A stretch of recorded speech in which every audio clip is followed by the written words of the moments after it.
What's up, everybody? Welcome to the Fart Den.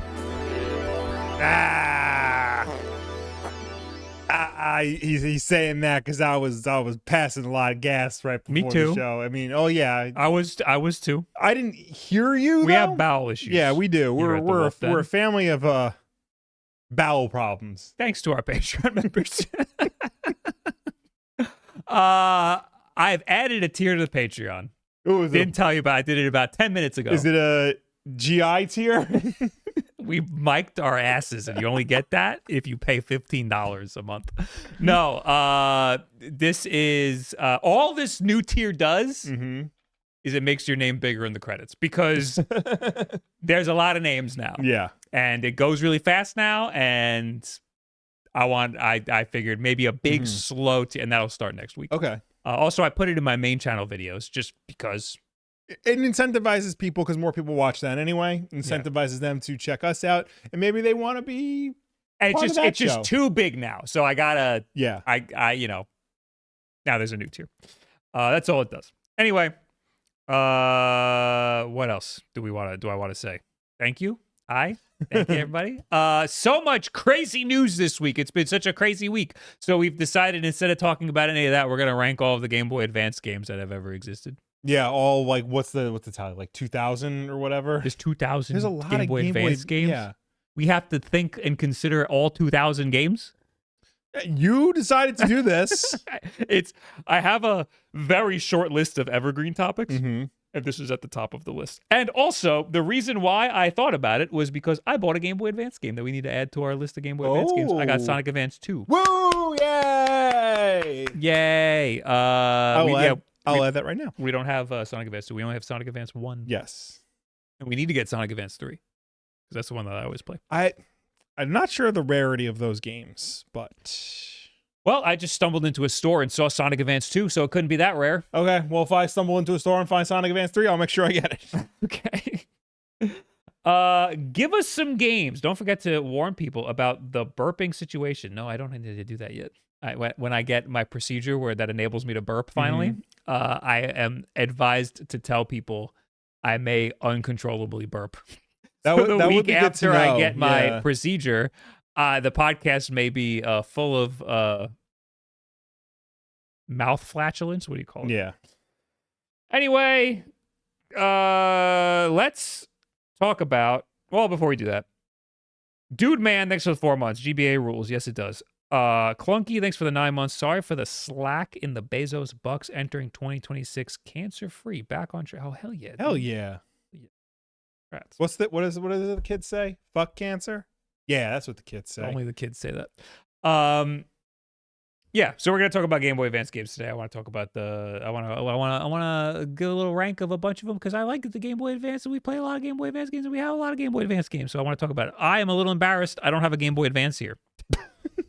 I didn't bring one, but we do have a DS Lite, which is basically the same same. thing. There are 1,538 officially licensed games for the Game Boy Advance.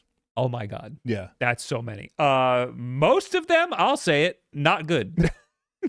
There are a lot of great ones. There are a lot of great ones. There's going to be a lot of bad ones. The Game Boy Advance, when it came out, that was Nintendo's most popular system at the time. It was up there with like the PlayStation 2 in terms of like popularity.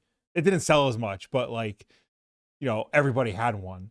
And it was the place where people dumped their shovelware on because it was easy to develop for, it was cheap to develop for, and kids are stupid and would buy anything. I think that the games are great because it is right when developers started to switch to 3D, or I guess they were there for a little bit, but 3D was new and developers didn't have it figured out yet, and games were weird, and a lot of games were not good. The Game Boy Advance was largely a two-dimensional console. It was essentially a souped-up Super Nintendo. Yeah, and developers had a lot of experience working with that, so they just continued that experience on to a handheld form factor, and I think it was much better off for it. That's not to say that there aren't, because it was ostensibly a 32-bit system, which is what the PS1 was. And there were games that tried to do 3D graphics, 3D environments and stuff. they were not PS1 quality. They were like a step or two above Mode 7. Yeah. You know, and some of them were impressive. Most of them were not. But I think at the time, developers were way more seasoned with making games look really good. There's a lot of amazing sprite work. This is some of the best 2D artwork yeah. of all time. Yeah, on the Game Boy Advance. So we can start with just the Metacritic. I have a Metacritic list. We'll do it just right off the top once I fix my fucking screen right here. Jesus, goddamn Christ.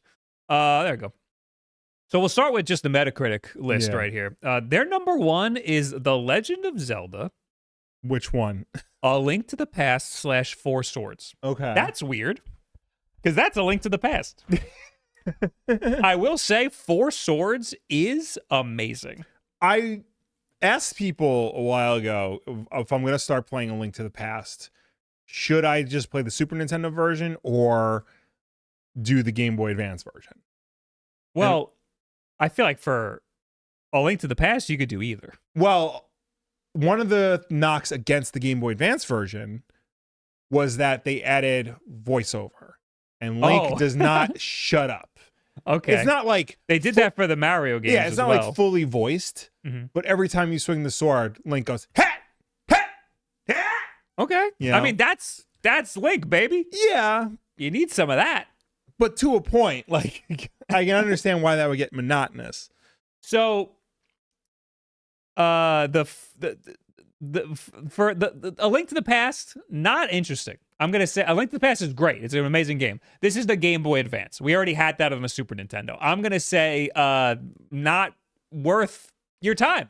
It's hold hard. on. Hold on. Four Swords, incredible. The Four Swords part is really cool. That is when you play with your buddies. Yes. Impossible to do because you need to have 2 to 4 Game Boy Advances with link cables galore, and I think you need multiple versions of I think you all need a copy of the game. You all need a copy of the game. I mean, back then it was, I think, much more common for multiple people to buy the same game. Yeah, but not this game. Everyone's getting Pokemon. Imagine walking around the schoolyard and everybody's got Four Swords. No, not in our school.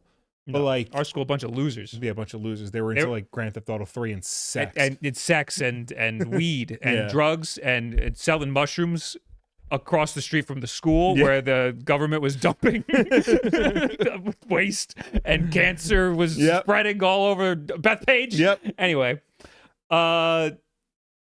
that now it's on Nintendo Switch Online. Yes. It's so much easier to play Four Swords with 4 bros or even just one bro. I played it with my wife and it was fucking awesome. This game is really cool because it's not something that would normally happen. It would normally be really hard to play this multiplayer game with people, but it's way easier now with Nintendo Switch Online.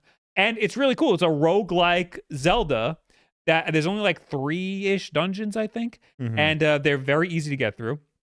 And it's different every time you play.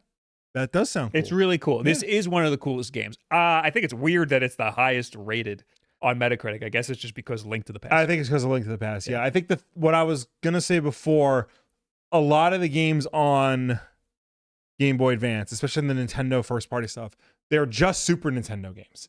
Yeah. So I think to a certain point, we have to take that into consideration.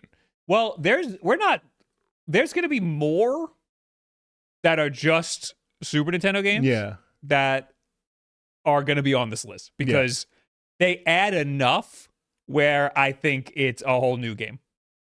Yeah, I would say for this, Four Swords is enough to qualify it as a top tier Game Boy Advance This game. is going to be on our list. I don't know where it's going to be on the list, okay, but we're going to put this on the list because Four Swords is fucking awesome. Yeah. So we will add that. I'm going to make a Google Doc and I'm just going to fucking... Okay, you just fucking... GBA. I guess I'll just get the box art. Bing, bing. It'll be low resolution, but that's okay. I have added The Legend of Zelda Four Swords or whatever. Yeah, that's gonna be on our list. We just don't know where yet. Right. So we'll do like a top 10. Yeah, that's Like fair. that. Top 10. And out of what 1,500 games? 1,500. Jesus Christ! So we don't have this. I'm assuming. No. Okay, No. I feel like we should get it, but If we could find it. if Because remember, like a lot of these games, Game Boy and Game Boy Color games, those games are fairly cheap. You could find those at a decent price here and there. Game Boy Advance games, some reason, very expensive. Yep. I got Sonic. I think it was like $35. Jeez. Yeah. I found it on eBay for like 30 or like 25, but I was like, this one's right here, and I know the condition of it, so I might as well just get it. Anyway.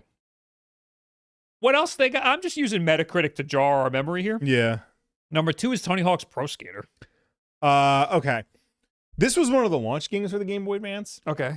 At the time, it was very well reviewed because it Tony Hawk's was Pro Skater 2. Yes. Okay. It was a dramatic leap from what the previous Game Boy Color Tony Hawk's Pro Skater 2 was. Okay.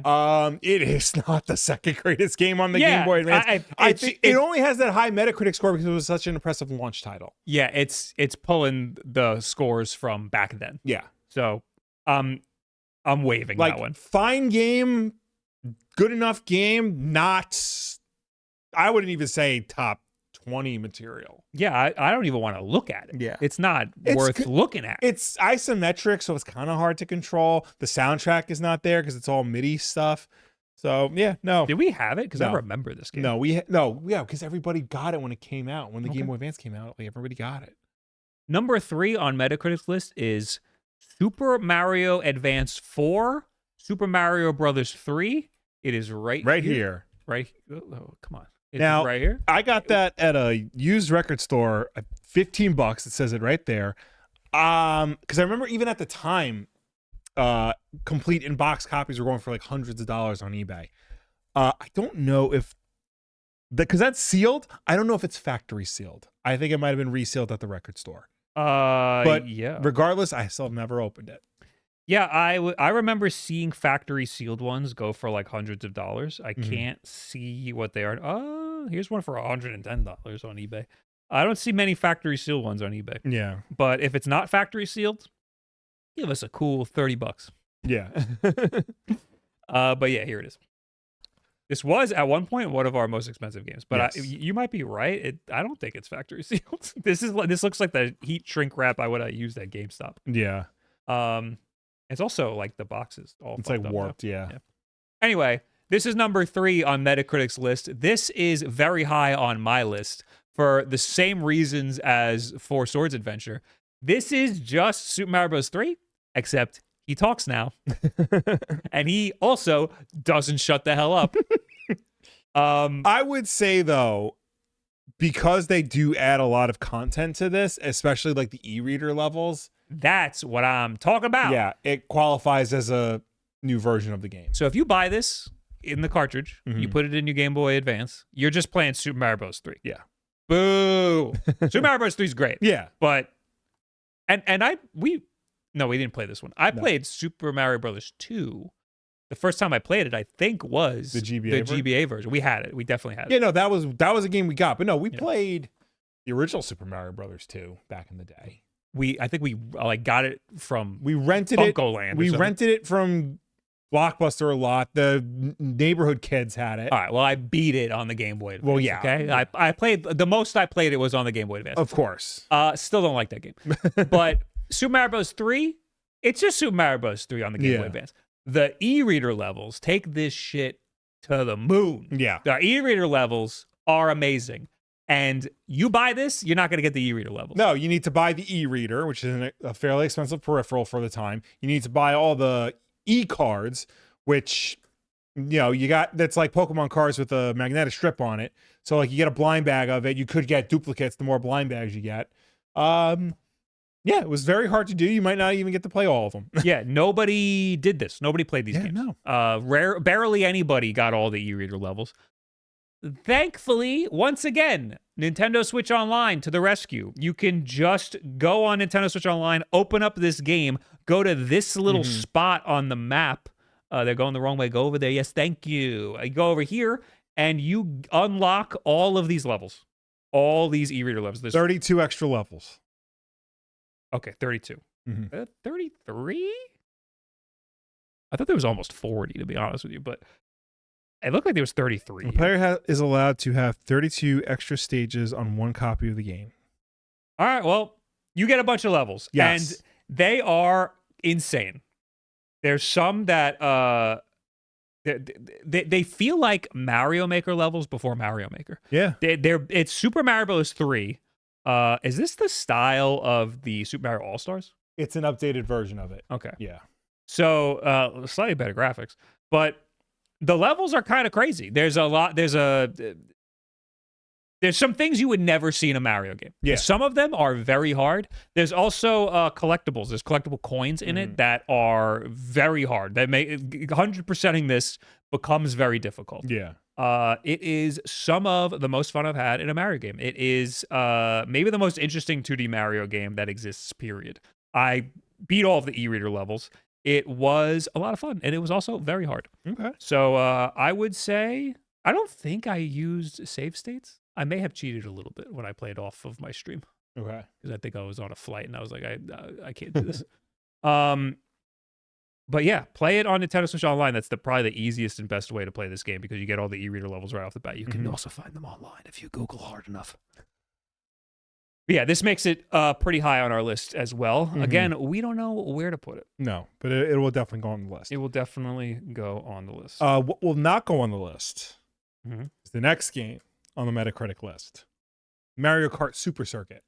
Oh, yes. Now, I do have fond memories of this. A buddy of mine had a copy, and that was one of the games where you can play multiplayer off of a single cart.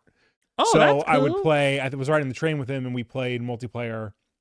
I think we played 4-player multiplayer on it off of one cart. And that was fun. Like, it's Mario Kart, so like it's not terrible, but like in the grand scheme of Mario Karts, I think it's fairly common knowledge that this is the worst Mario Kart. I mean, when Nintendo Switch Online first came out, me and the bros played a little bit of Mario Kart for the Super Nintendo. Fucking horrible game. And then when the N64 games came out, played that one too. Not a fan. No, I won't let you besmirch Mario Kart 64 like that. Super Mario Kart I can see because like they split screened it. Like the half of the screen is just a giant map and the other half of the screen is you, and it's like that much view you get. No, that was bad design. I am just not a Mario Kart fan. I know you're not a Mario Kart. Let's throw that out there. Yeah. But they get worse the farther back you go. And yeah, the Game Boy Advance one, not good. Yeah. I mean, again, at the time, probably fine. Mario Kart in a portable form factor, why not? But no. But no, Mario Kart DS is better. Mario Kart 8 Deluxe is better. Number 5 on their list is Advance Wars. Now, I never played Advance Wars. I played Advance Wars. Oh. It's not my kind of game. It for sure. is a lot of people's favorite game. Yeah. And I think that's definitely something to consider because this game does have a hardcore following. Well, you are the only one who played it. So I've seen it and it looks nice. It's not my type of game. It's a turn-based tactical strategy game. So this is where we have to form the moral boundary here. Okay. Is this our favorite Game Boy Advance games? Or is this the best Game Boy Advance games? I think it should be the best. Okay, so if it's the best, then this game is included on the list regardless of what we think. Okay. See, that's going to be a problem when we get to like Golden Sun. Because I know we don't give a fuck about Golden Sun. But that everyone loves Golden Sun.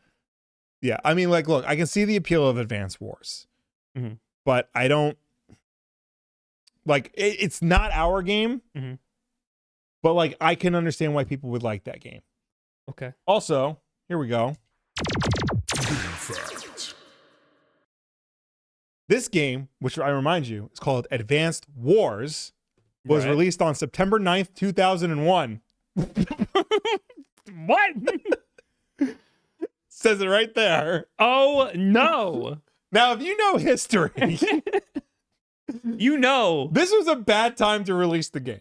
You know, a few days later, it was the most beautiful Tuesday that New York's ever had. And not only that, the recent remake of this game, the 1 and 2, had to be delayed for other global reasons. Right, yes. I'm remembering that now. Yeah, there's so That's why there hasn't been an Advance Wars There's game in a while. There's never a good time to release an Advance Wars game. Because they know when they release an Advance Wars games, there was going to be a global war issue. Yeah. And that was your... Backlog. That was your backlog. That was your tweet of the week. There needs to be that was your game fact. What do you need? I can do whatever you want. One of these needs to be a kill switch. Hit the game fact button again. God damn it. Now or... No, you're good. You're okay. good. You're good now. Okay. a little bit of a disaster there. Yep.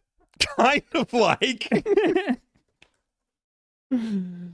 I think what we'll do is we'll do 2 lists. Okay. Maybe we'll do like a top 5 of our favorite games. Yeah.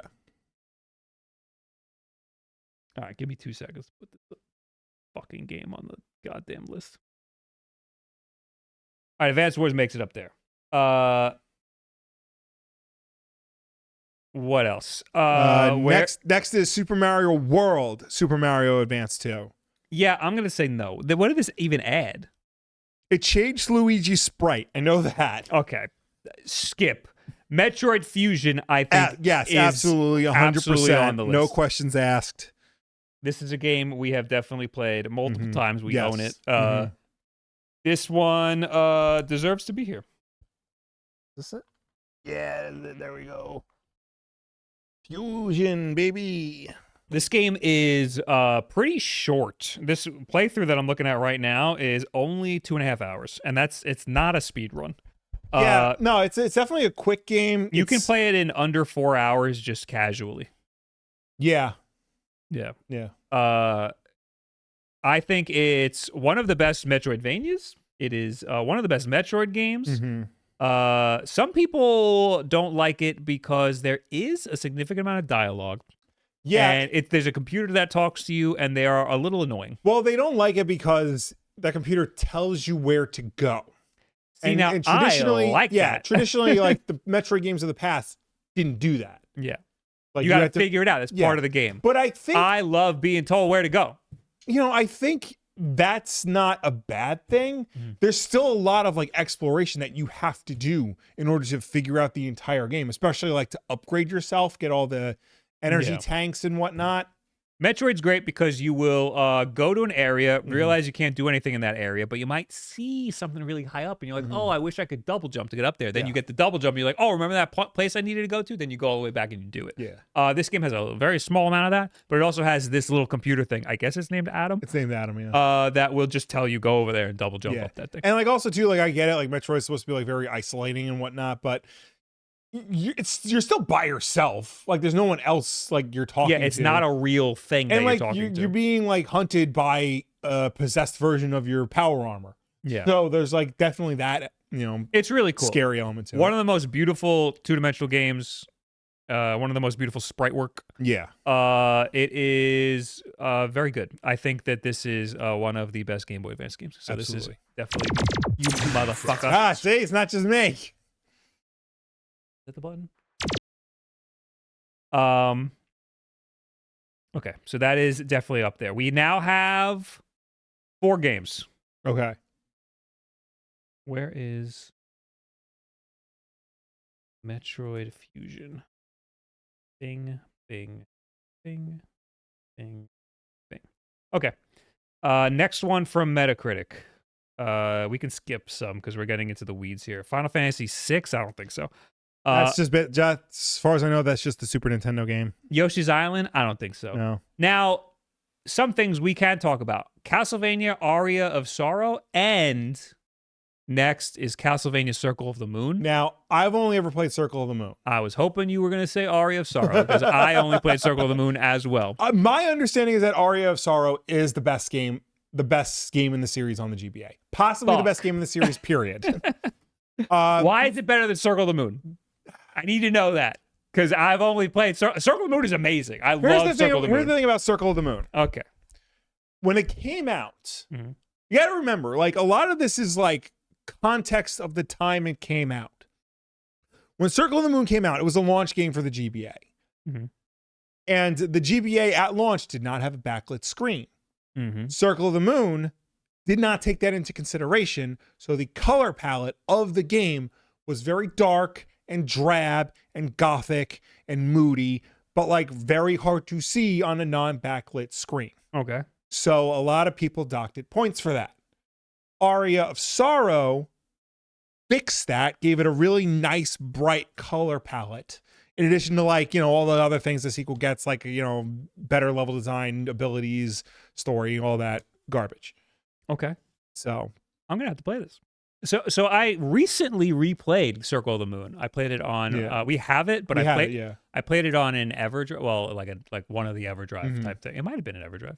No, an Easy Flash, which is a ROM cart that I played on an actual Game Boy Advance. But I did have a backlight, so it was nice and pretty. I think that helps, yeah. But the Easy Flash that I was using wiped my save. Ooh. And that made me really sad because I was very far in the game. Yeah.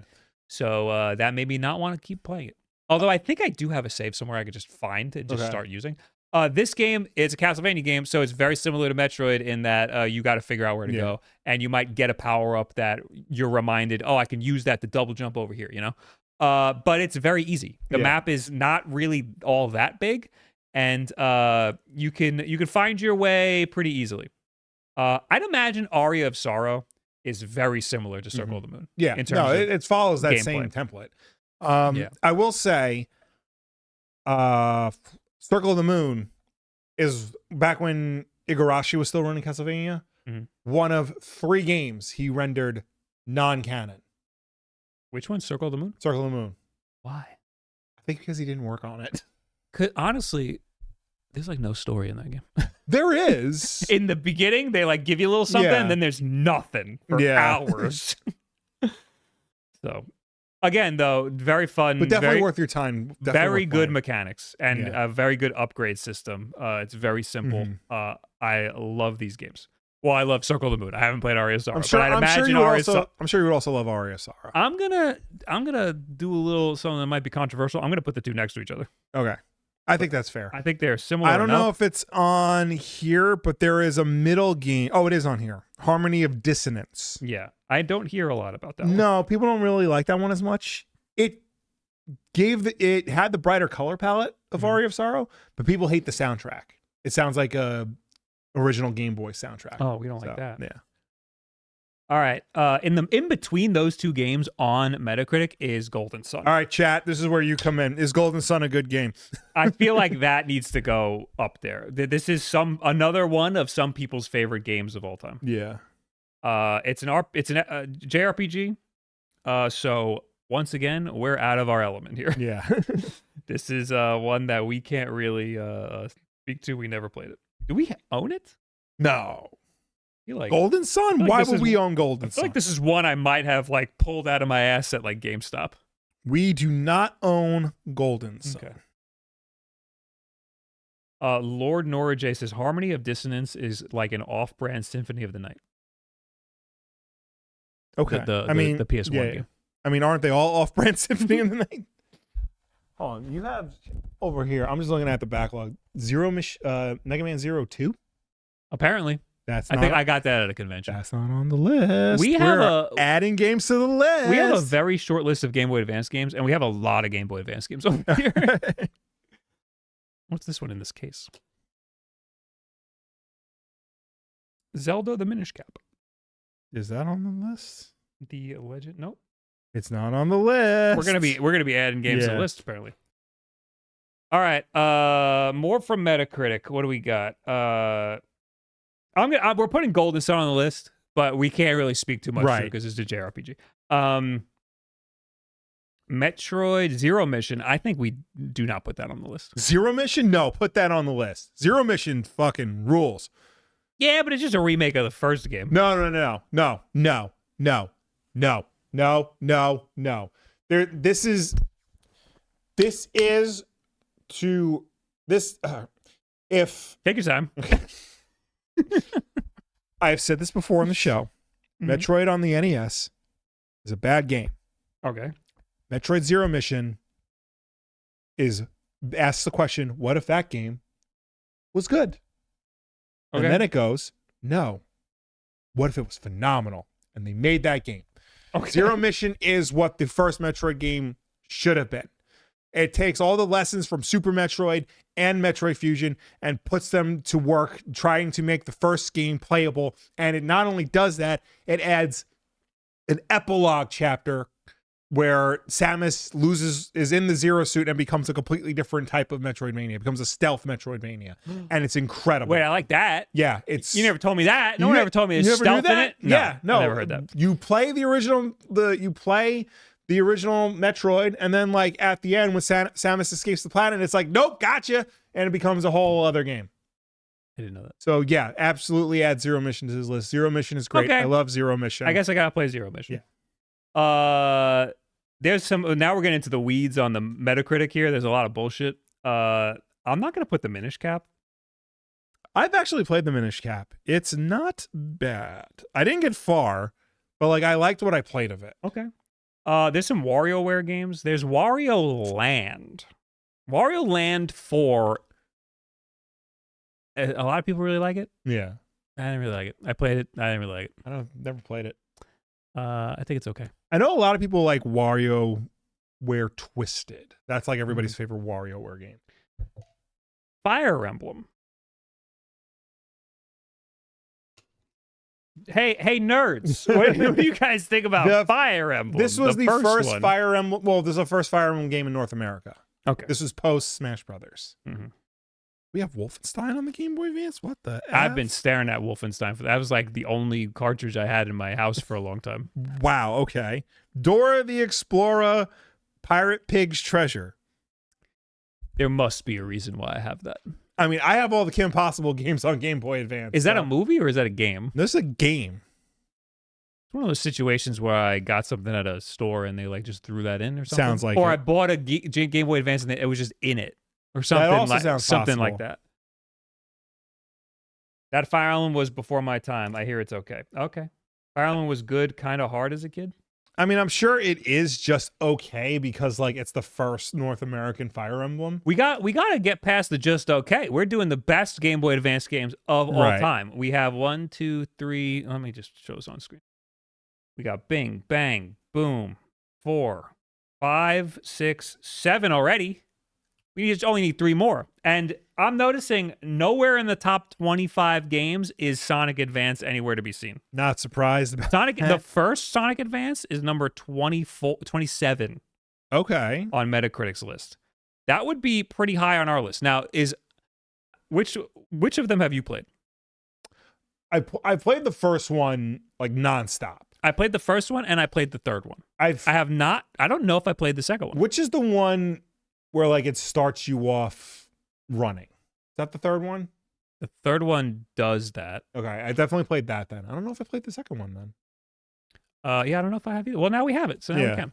I'm inclined to say the third one's the best, but why would we not do that? Why would we put 1 as the best? Because that's what Metacritic has it rated like higher.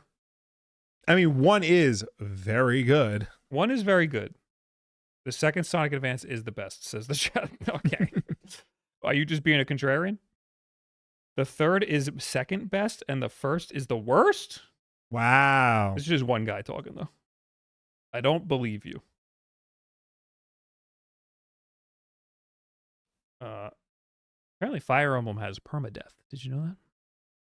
Well, I guess, yeah, you have a bunch of characters, and if one of them dies, they die. Yeah, that's how it's always been. This Dora the Explorer game does not have a Wikipedia page. Did I just get a rare gem? No. Are you sure it's a game and not a movie? I'm on the Nintendo Wiki, the fandom forum.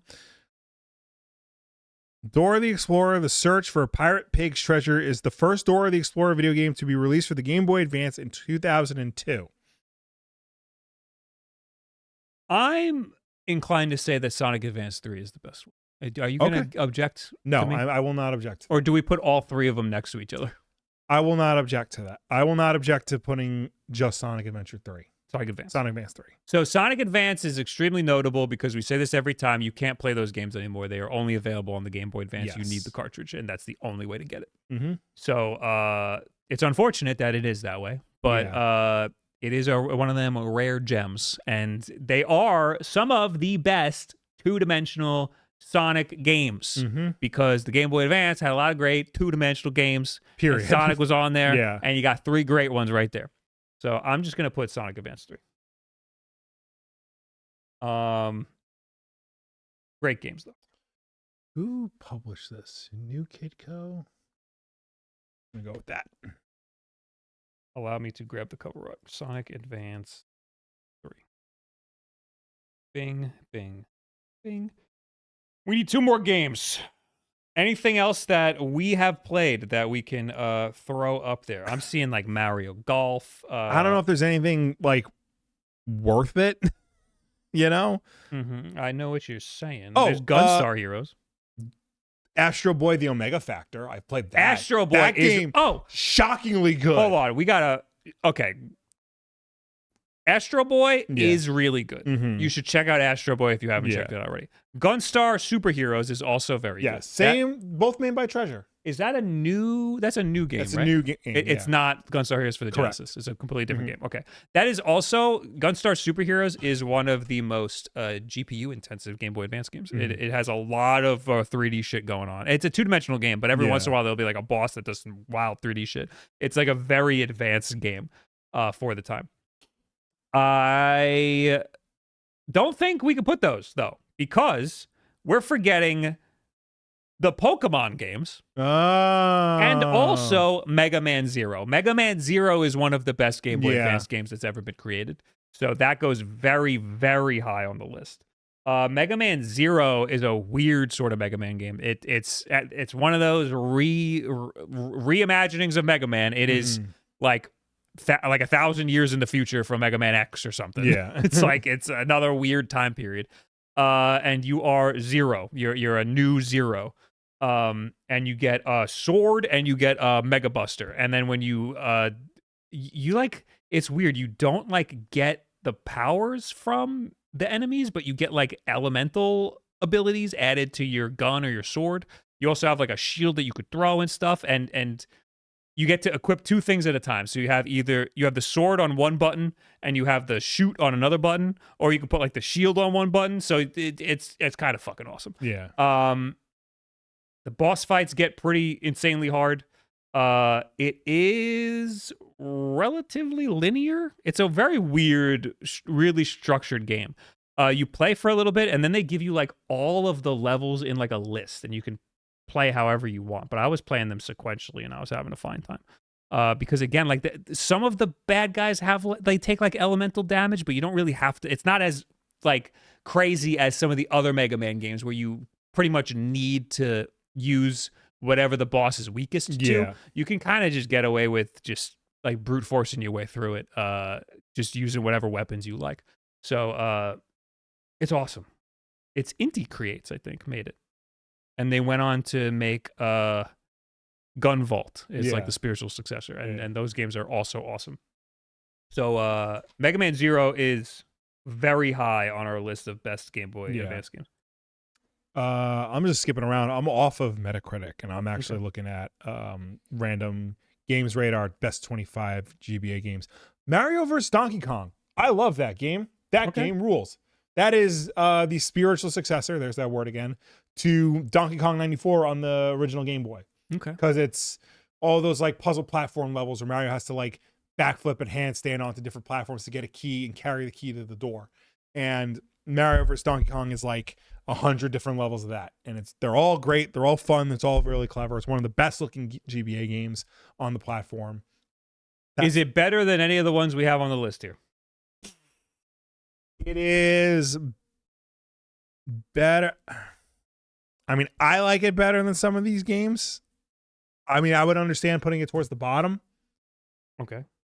I will put it on the list. It will be debated. Okay. Mario versus Donkey Kong. Okay. What else did you see? Anything else? Kirby and the Amazing Mirror. I saw people in the chat talking about that. I don't know if I put that. I don't know either. Okay.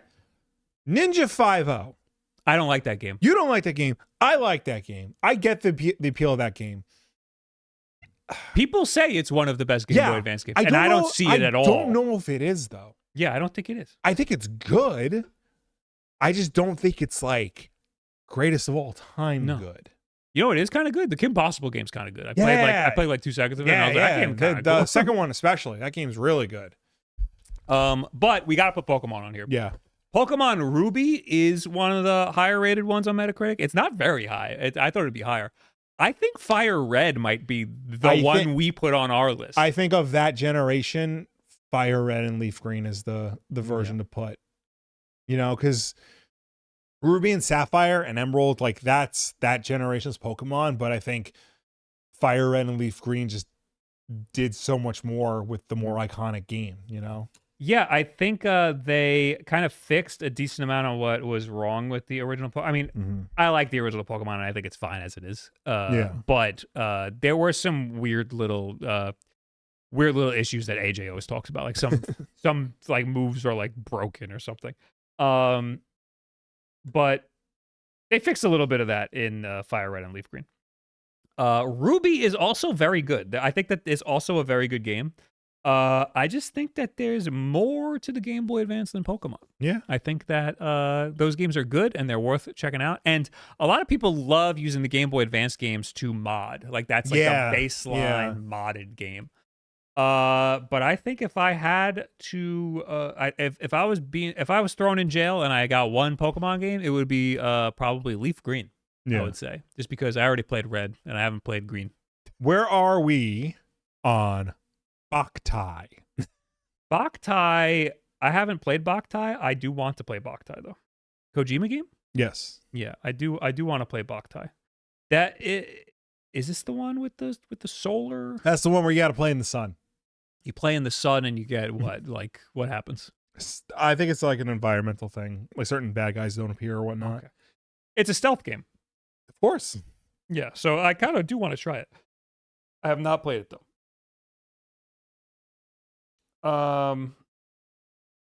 I think we have a list here. Okay. I don't know if there's anything else before we start organizing things into our list. There's some there's some Mario sports games that I don't think are necessary. Pokemon Pinball, fucking Mortal Kombat. Mega Man Battle Network does not go on our list. I'm very sorry. Colin McRae's Rally. Yeah, no, we're getting into the weeds. No, I think we got Four Swords, Super Mario Advance 4, Advance Wars. Hold on a second. You're going to have to redo that once I put it on screen. Okay. I was just looking at our games. Yeah. To make sure we weren't missing anything. Okay. Mm-hmm. So what do we got? Four Swords, Mm-hmm. Super Mario Advance 4. Yep. Advance Wars. Mm-hmm. Metroid Fusion. Yeah. Circle of the Moon / Aria of Sorrow. Mm-hmm. Golden Sun. Mm-hmm. Metroid Zero Mission. Sonic Advance 3. Mega Man 0. Mario vs. Donkey Kong. And Pokemon Fire Red and Leaf Green. Okay. So now we need to order these. What is the best Game Boy Advance game? Do we do it like that? Yeah, I think we do it like that. Which one of these is the best? This is very hard. I'm inclined to say Metroid Fusion. Honestly, I was inclined to say Zero Mission. Okay. Because I've played both. I've gotten never beaten them because I'm too much of a bad gamer to like beat but I've all gotten them to the final boss of both games. You're not a bad enough dude. I'm not a bad enough dude to beat the Metroids. Okay. But I think I had a better time playing Zero Mission. Oh, you're gonna have to convince me because I can't imagine a remake of the first game being better than Fusion. The extra story beat at the end where it becomes a stealth game like helps out a lot. Okay. Because you're playing Metroid in a completely different way. You remember the Eddie sections of Dread? Yeah. It's like a precursor to that. Okay. But it's not as dire if you get caught.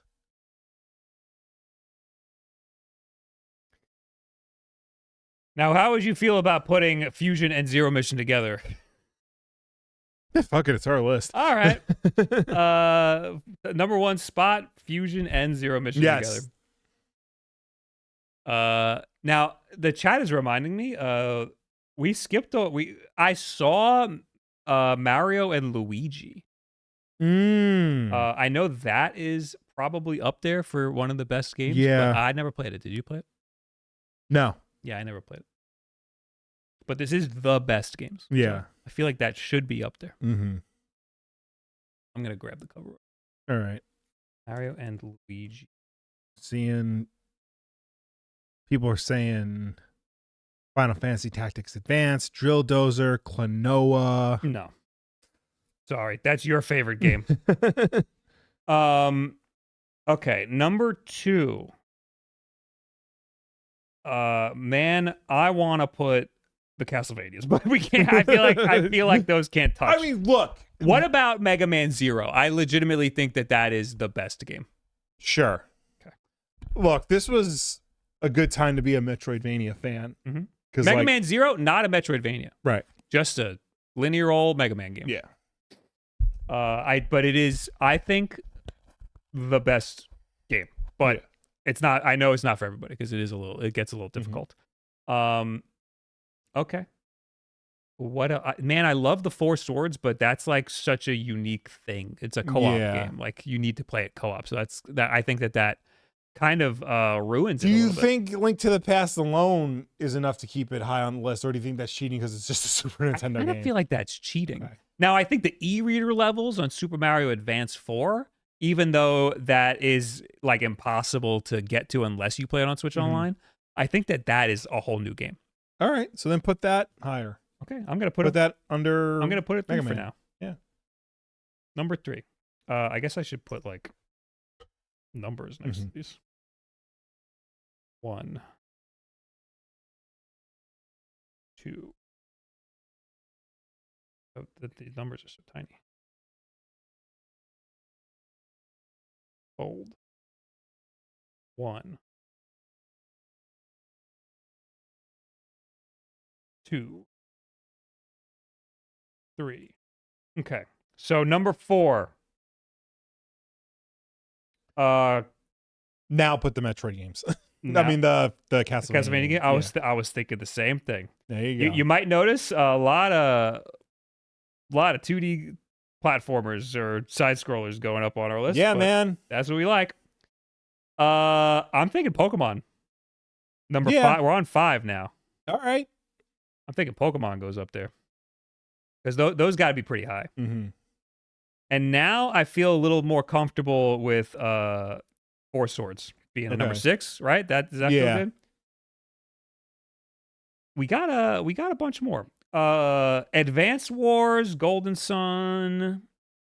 Advance Wars might be in a good spot here at number 7. Yeah. Okay. 7. I want to put Sonic. Do it. Honestly, because Sonic might need to be higher.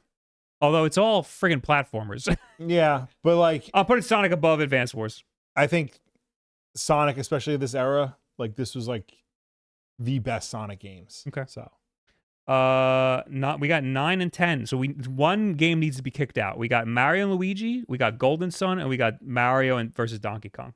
Well, of those games, I've actually only played one of them. I know. I feel like Golden Sun needs to be on here. I'm gonna put that at number 10. Okay. And I'm gonna kick out Mario and Luigi because you know what? It's on our list. I only put that there to appease the chat. Yep. So Mario and Luigi out of here. Golden Sun in here. Golden Sun, I believe you that is a good game. Not you, them. You. I believe you. Yeah. That is a good game. Mario and Luigi, I believe it is good. I believe it's probably number 11 good. Yeah. That's our list.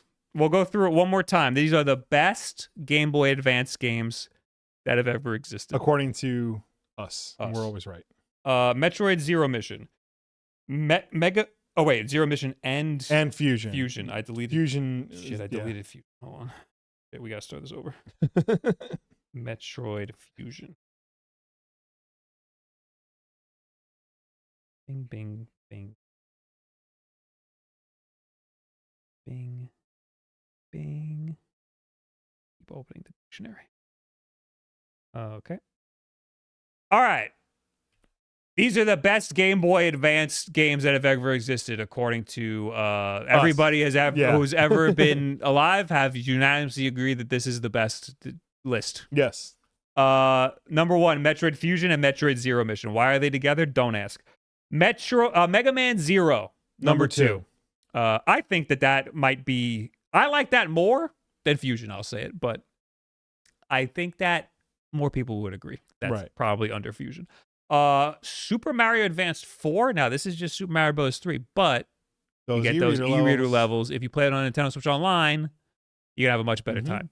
Castlevania Circle of the Moon and Aria of Sorrow. We couldn't figure out which one's better. So there you go. You get the another tie. Also, you can't have both of those taking up 2 spots in the top 10. And if you did like Harmony of Dissonance, include that in the trilogy as well. Sure. Now, we also have Pokemon Fire Red and Leaf Green. Now, if we have Aria of Sorrow and Circle of the Moon taking up 2 spots, we would have to have Fire Red and Leaf Green taken. No. Those get to share number 5. You always combine the Pokemon games. Yeah. Link to the Past. But this is the Four Swords. More silly for Four Swords. The Link to the Past is very good. But Four Swords, that's a whole new game, and that's way more worth playing. Sonic Advance 3, honestly, you could probably put all of the Sonic Advances here. But 3 is the one that I play the most. Some people in the chat were saying 1 is better. Some people were saying 2 is better. I think 3 is just fine. 3 is a good representation of the whole series. Sure. Advanced Wars. This is some people's favorite games ever. Yeah. So there it is. Mario versus Donkey Kong. Will would kill me if it wasn't in the list. That's true. You would watch him murder. And number 10, we got Golden Sun. This is one that you guys made me put. This is for the nerds. It's for the nerds. And that's our list. And there it is. And this took a lot of deliberation. Now, what's our top 5? These are the best. What is our favorite? I guess the 2 Metroid games. Okay, we'll keep that number 1. Then number 2's got to be Zero Mission. Yeah. Then I think Sonic Advance 3. Yeah. No, you know what? The top 3 are staying. Metroid Fusion, Mega Man Zero, Super Mario Advance 4. Okay. And then I think it's Castlevania. And then I think we're just skipping ahead and putting Sonic Advance. Okay. And that's our top 5. Okay. Unless you got any problems. No, I can get behind that. Okay. Yeah. There you go. I think that's yay. We did it. We did it. Yay. Lohisimos. We did it. That's a Dora the Explorer reference. See, I'm bringing it all back around. I'm going to Mexico. Should I start watching Dora the Explorer? Can't hurt. I was thinking. You can watch it with your niece and nephew. I need to know how to order food. Yeah. I would say just skip to the later episodes of Dora, because the ones from back in the day, rough to go back to. They don't teach you anything? No, they do. It's just I'm assuming you've never watched an episode of Dora the Explorer. No. The premise of it is it's a computer program, and they're asking the kid what to do. And it's very slow because it's waiting for the child to respond. I have seen how slow it is. It's very slow. So go to a later season Dora. I did see there's some website where it shows you the user rating of every episode of a show. Mm-hmm. And I saw the one for Dora the Explorer for some reason. And there's one episode that has a 2 out of 10. And everything else is an 8. And I think it's an episode where they all become babies or something. I don't know. I can see why that's bad. Anyway, so I'm going to start watching Dora the Explorer. Yeah. God, you love Sonic. Yeah, dude. Yeah, where have you been? Where have you been? All right, I'm going to read some notifications here. All right. Spankwise, thanks for 53 months. Oh my God, another month. I still have the GBA I made in the Pentagon. Oh my God. Clockwork J, thanks for the 13 months. Giving up the Bezos bucks. Thanks for making my Tuesday nights, guys. No problem. Thanks for being here. Stir Sticks, thanks for the Prime. Dreaming of Nishmas, thanks for the 21 months. GBA is the GOAT. That is all. Thank you. Hi, Turk. Thanks for the Prime. My Neighbor Vampy. Thanks for the Prime. Clunky. Thanks for the 9 months. I think I read that. And on YouTube, we got 5 schmackers from Sonic's SLM. Thank you for the super chill episode. A perfect tonic to a day spent contemplating war between Europe and the U.S. Oh, you're doing that? Yeah. I mean, look, he paid in British money. Yes. No, that's euros. He paid in European money. Yeah. So, like, look, when it happens, just remember we're one of the good ones. Oh, as people? As Americans. We're one of the good Americans. Yeah. Okay. I'll take that. Breaking news, apparently, says Chris Mack. There's a free update to Mario. To Donkey Kong Country Returns HD. Swing into action as Dixie Kong in both single-player and two-player local co-op, and race through high-speed versions of each level in Turbo Attack. Plus, players on Nintendo Switch 2 can enjoy enhanced resolution, higher definition graphics, and quicker load times. I don't like Donkey Kong games. Bonanza is great. I don't like the country games. I'm sorry. All right. What else do we got to do? Do we go into the week's news or do we do backlog?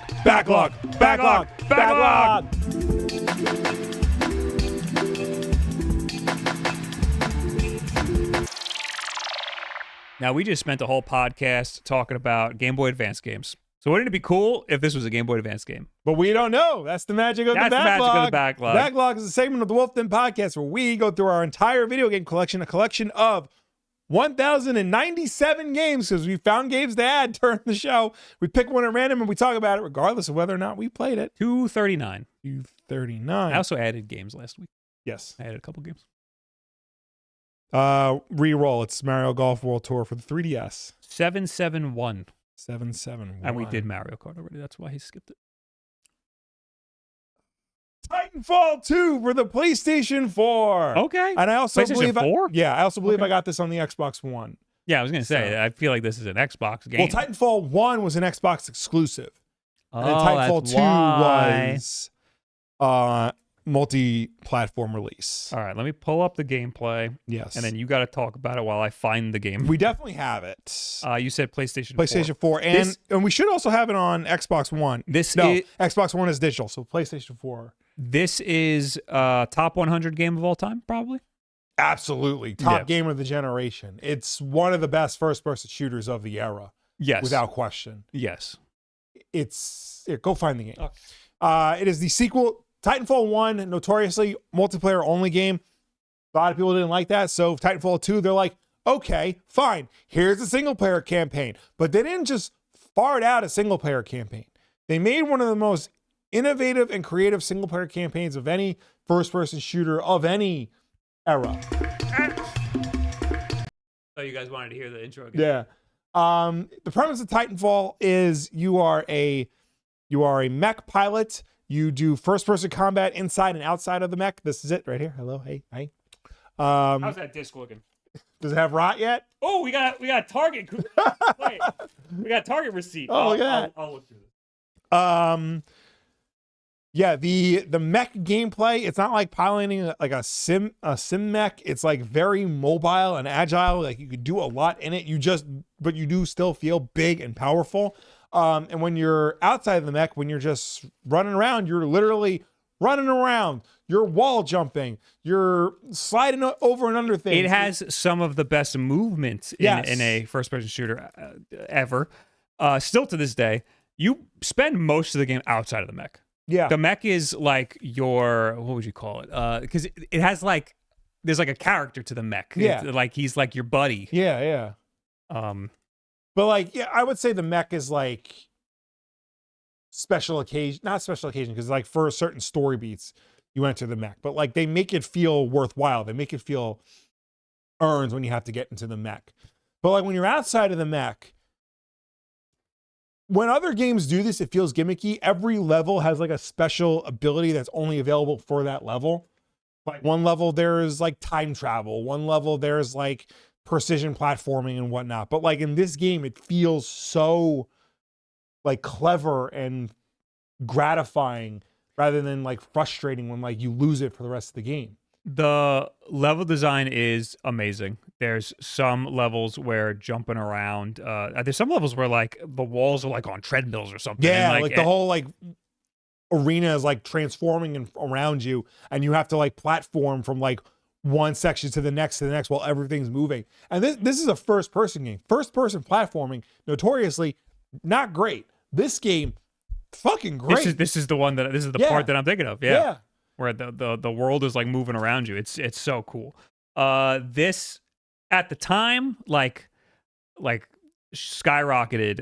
It really advanced first person shooters because of the level design and the movement and stuff. Call of Duty has been trying so hard to recapture this magic. Call of Duty has been trying to be Titanfall. So it's amazing how influential this game was, because this game, when it came out in 2016, notoriously was sent out to die because it came out a week after Battlefield 1, which was also published by EA, and a week... Wait. Which Battlefield? 1. The World War 1 Battlefield. Really? Yeah. I thought it was 4. No, Battlefield 1. Okay. It was a week after Battlefield 1 and a week before Call of Duty Infinite Warfare.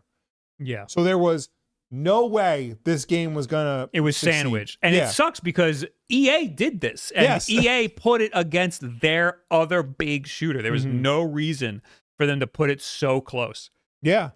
They basically sent it out there to die. Yeah. Like, tell me you don't have faith in your title without telling me you don't have faith in your title. And this was the best shooter of all of them. Yes. But Call of Duty was at the height of its popularity at the time, so everyone was going to play Call of Duty. And Battlefield was positioned as EA's answer to Call of Duty. So people who are disillusioned by Call of Duty were going to get Battlefield. Yeah.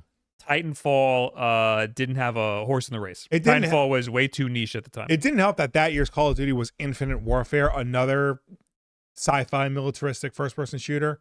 So, like, people were probably thought, oh, why try something new when I could play the game I'm used to? Yeah. So it sold poorly at first. It reviewed very well, and it sold poorly. And what, did the studio close or what happened? No, it's Respawn's still around. Somehow they stuck around, and then they wound up making Apex and the Jedi games. So Apex Legends takes place in the Titanfall universe. Yeah. I don't know how. They look like they have absolutely nothing to do with each other, but the movement is similar in Apex. Obviously, that's a battle royale. It's a completely different game, but they kept some of the movement stuff. Now, the guys who worked on Apex and Titanfall 2 are making High Guard. That is a game that everybody thinks is going to be bad, and I am willing to give it a try. That is another battle royale. Again, like, Titanfall 1 was multiplayer only, and everybody was wondering, like, why isn't there a single-player campaign? And then Respawn were just like, you want a single-player campaign? Fine. Here's the best single-player campaign of a first-person shooter in years. Yeah, people didn't love Titanfall 1. Yeah. So that's why there wasn't a lot of hype around Titanfall 2. But it is one of the best single-player campaigns of a first-person shooter. I think the game more than lives up to the hype. Yeah, this game is amazing, and it just came out at a really... EA sucks, and they did a poor job here. Yeah, I mean, it's on PS4, Xbox One, and PC. Still playable today on all those platforms and on the modern platforms. I'd imagine getting it on Steam is pretty easy. It probably runs on everything. It is frequently $5 on sale, sometimes even less. So we bought it in 2016. This was when it came out, November 3rd. This is one of those Target deals where it was buy 2 full-priced games, get 1 free. Yes, I don't know what else you got, or was it you or me? It might have been you, because I was buying Xbox games at the time. Oh. When did the PlayStation 4? Yeah, no, PlayStation 4 came out way before that. Who knows what other games I got? Yeah. $60, and the receipt doesn't say what games. It just says PlayStation 4 game. Interesting. It has the SKU. We could try typing in the SKU. Can I see?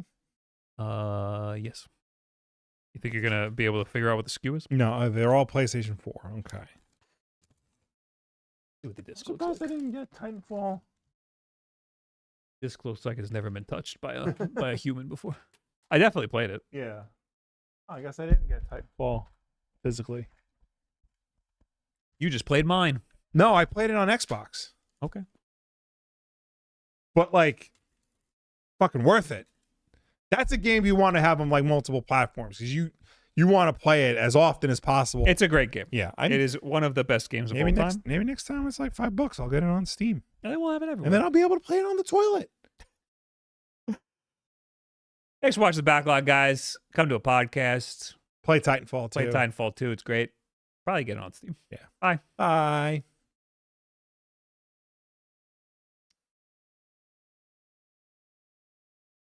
Who are you? Okay. Respawn came from two guys who were higher ups at Infinity Ward. Yes. Yeah, we should have probably said that.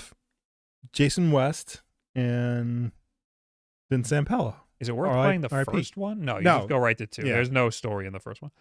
Show this specific level from Titanfall 2. I did, didn't I? I got there eventually, right? Yeah. Oh, no, I didn't. Oh,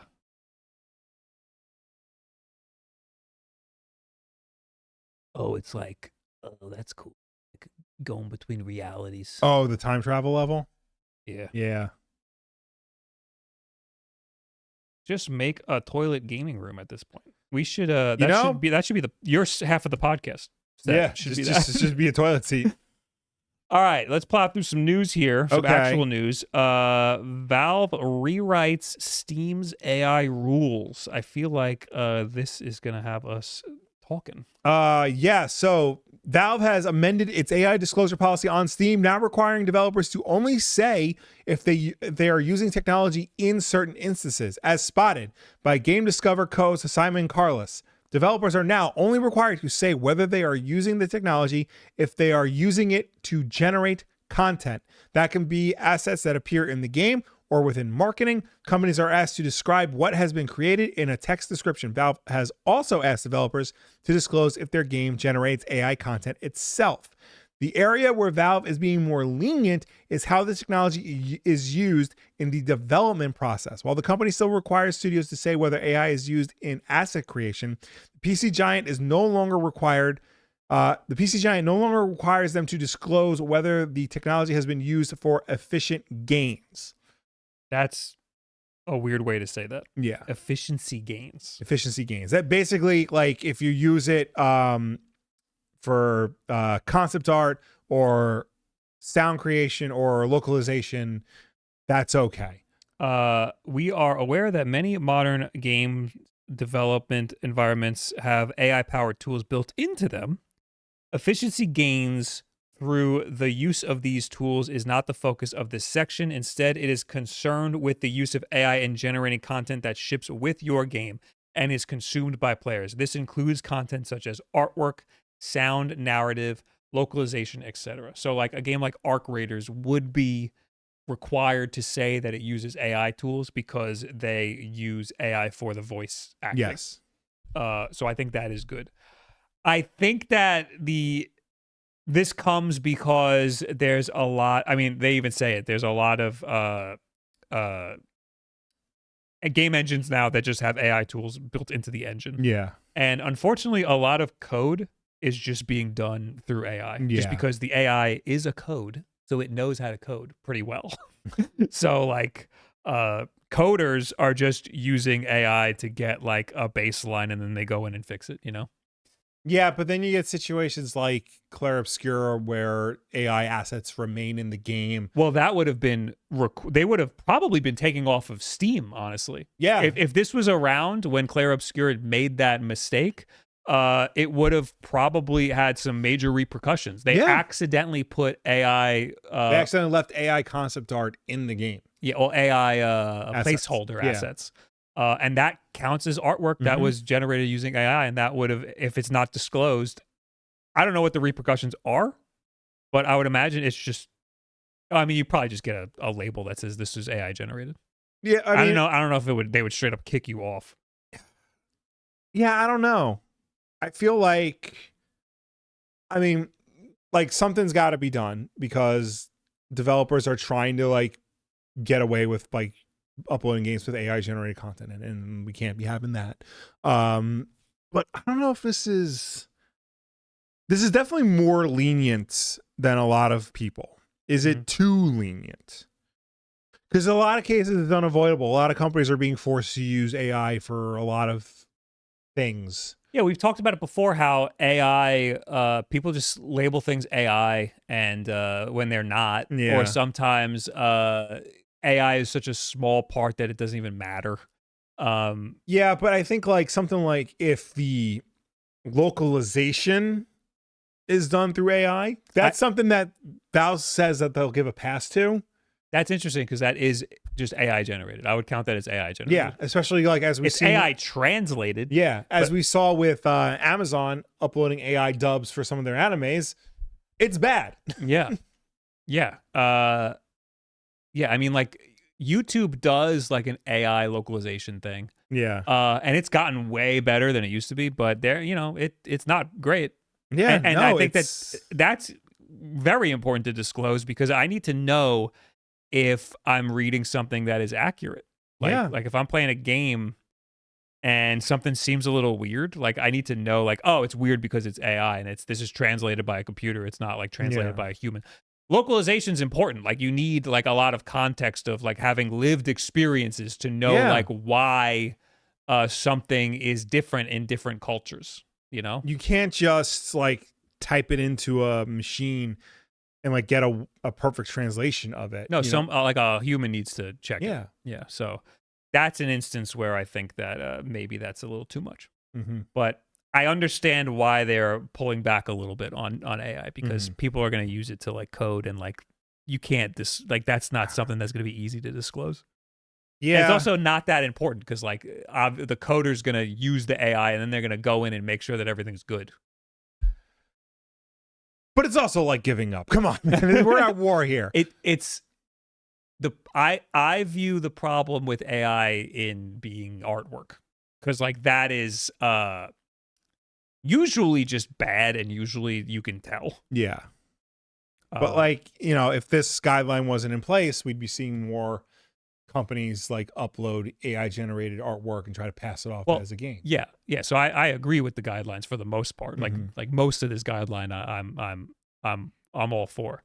Like if I'm playing a game and I see AI generated artwork with my eyeballs, like Call of Duty, they put AI generated shit in Call of Duty. Yeah. I'm disappointed. I'm like, why'd you do that? Yeah. That sucks. If I'm playing a game and there's AI generated code, I'm not gonna know and I don't care. As long as the game plays, I don't care. So there you go. How many developers lie or misled of Steam over the years? I mean, a lot. Yeah. I mean, it'd probably be pretty well, but that's the thing. Like, I'm sure you can get away with it in some cases, and I mean that's probably why they're being lenient because like a lot of the times you're not even going to notice. But if it's AI generated content that makes it into the game, like artwork or assets, eventually you'll figure it out. This is the AI generated content disclosure for Arc Raiders. The developers describe how they use AI generated content. During the development process, we may use procedural and AI-based tools to assist with content creation. In all such cases, the final product reflects the creativity and expression of our own development team. That's what it says for Arc Raiders. On Steam? Yes. That's not enough. Yeah. I don't think that's enough. No, it's very vague. Is there like a label that says like this game uses AI? No. You got to scroll down past like online multiplayer. I gotta go. You gotta past the buy button. Past the about this game. Past right before system requirements. Okay, I'm scrolling down. Oh my god. Yeah. System requirements. Right above that. Oh, AI generated content disclosure. So I'm assuming this whole section just wouldn't exist if there was no AI generated. Yeah. Okay. That should be like Steam already has like a horrible UI issue. Like their user interface is not good. Yeah. So like if you go to Helldivers. Well, hold on. Let me show this first because I wasn't showing it before. It's the developer describes how their game uses AI generated content like this. Okay, so this wouldn't be here if it wasn't. Yeah. So Helldivers. You go to Helldivers, go to the same section. It's not there. There's a mature content description though. Yeah, mature content. The developer describes the content like this. Okay. Yeah, and like this is specific. Yeah, I wish that there was like a bigger label, but that goes into how Valve's whole UI is trash. Like, look at all this shit that's here. It's Yeah. just garbage that's has no reason to be here. It should just be buy the game and add it to your wish list. Yeah. And then everything else should be small. And if there's something that's important, like a disclosure of it using AI generated tools, there should be like a stamp. It should be bigger. Yeah, it should be like a boom, this uses AI generated stuff. Because there's people who just don't want to play it.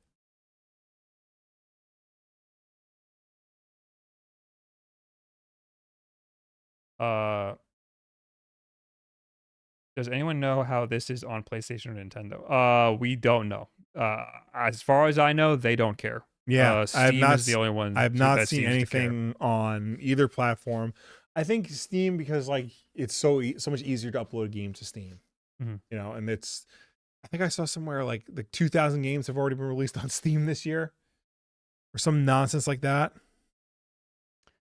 Uber Yoshi, thanks for the 15 months. They say AI is a tool. Making a game is a good use, much better than creating a funny fart video. I think using it to aid in the development of a game, if you're like coding the game, is like okay. But using it for like, you can't use it for too much. You need to. There's limits to how much you can use it for, and like you can't use it like in the final product. Also, if you're using it to code, you will get to a point where it breaks and then it can't fix itself. Yeah. Like there are times when it can fix. I've done this before. There are times when it can fix itself, but there are also times where you need to go in and you need to just know how to fix it. Yeah. You can only prompt so hard, is what I'm saying.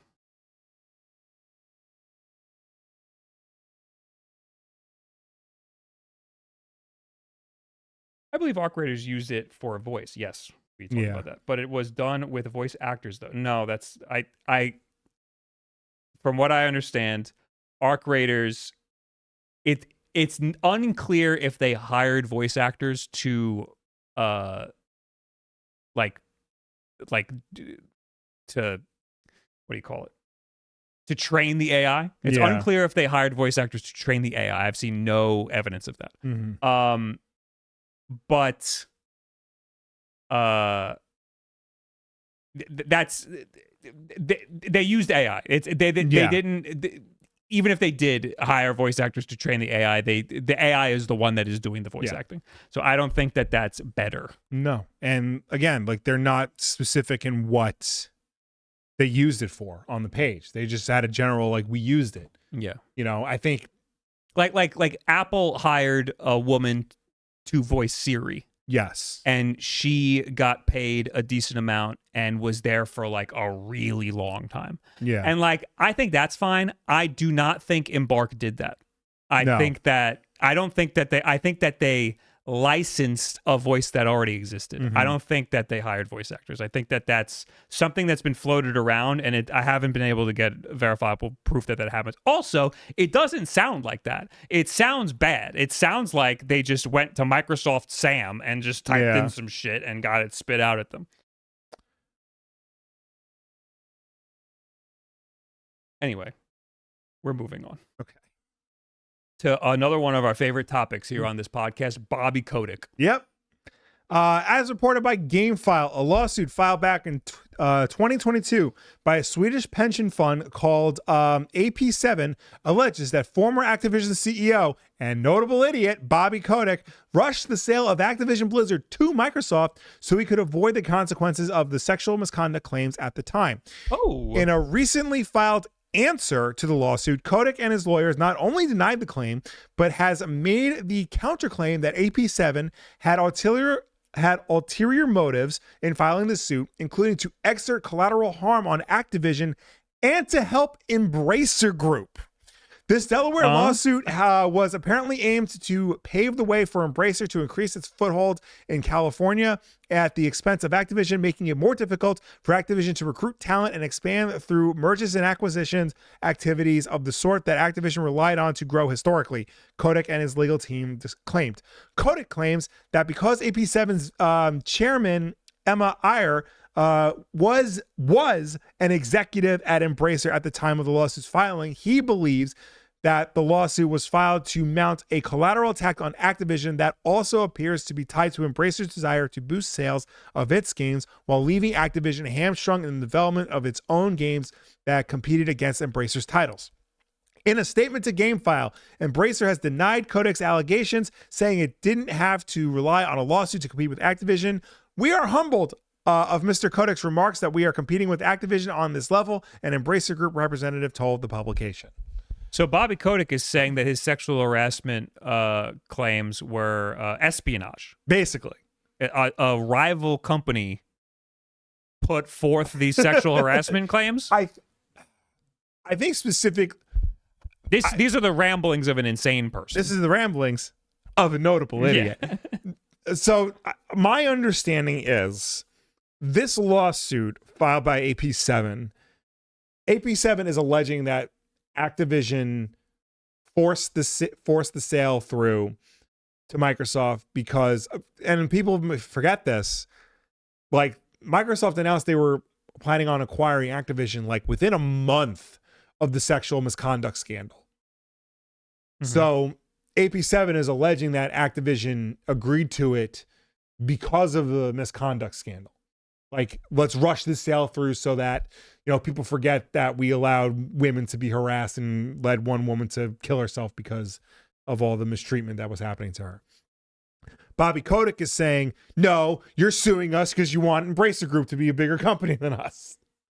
Yeah. So this...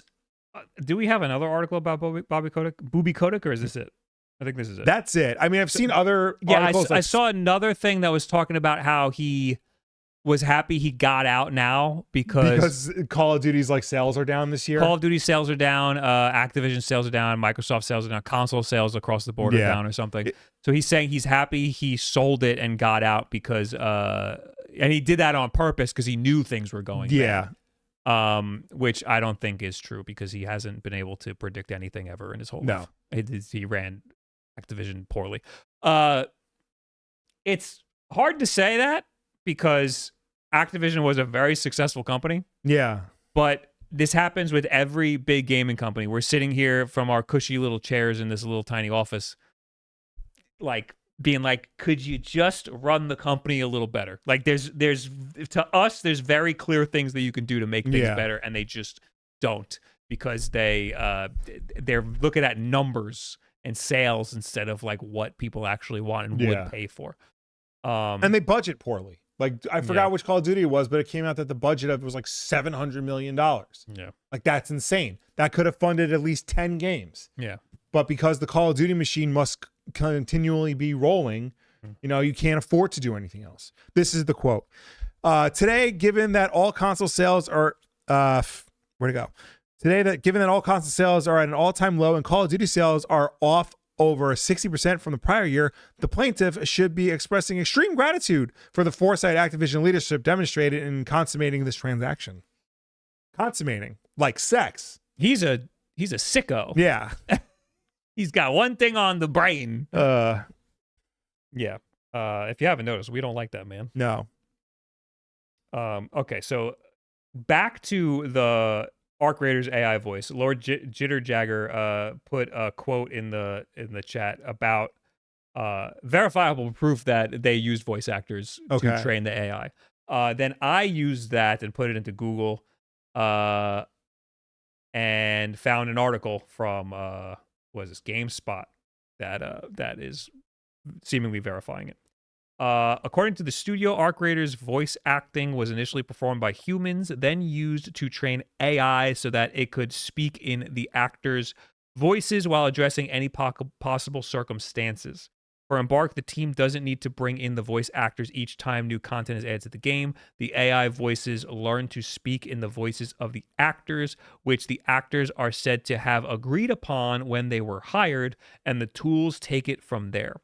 Maybe it should have come as a surprise. Maybe it shouldn't have come as a surprise since the team's previous game, The Finals, uses generative AI in a similar way. Oh, they made The Finals? They made The Finals. The Finals is amazing. It is very good. And I understand the Finals came out like right at the start of AI stuff, and it wasn't even a controversial thing at the time. but it used AI generated voices for the announcer. Like it's like a game, and the announcer is like announcing what's happening in the round. Yeah. And it kind of made sense there because anything could happen, and then the voice is just generating based on what is happening. And I thought that was fine. I didn't really have an issue with that. I am not convinced that they didn't just either license voices that already existed or they used voices that they already had previously from the finals or something. Like, I'm not convinced that they brought people in specifically for this one game. Also, again, the voice acting is, and I can't stress this enough, terrible in Arc Raiders. In the finals, it sounds fine, but in Arc Raiders, everyone says this about the people that are like in the world. When you talk to them, it sounds fucking terrible. They all sound bad, except for one who is a robot, and he sounds the best. Well, there you go. Because he just sounds like a fucking robot.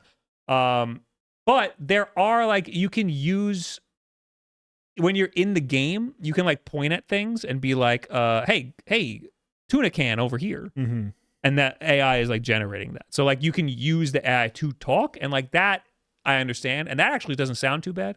But it's when you use it to voice characters that are scripted where it sounds horrible. Yeah. That should probably be something that you make the actors say when you're training the AI. Just have them read those lines.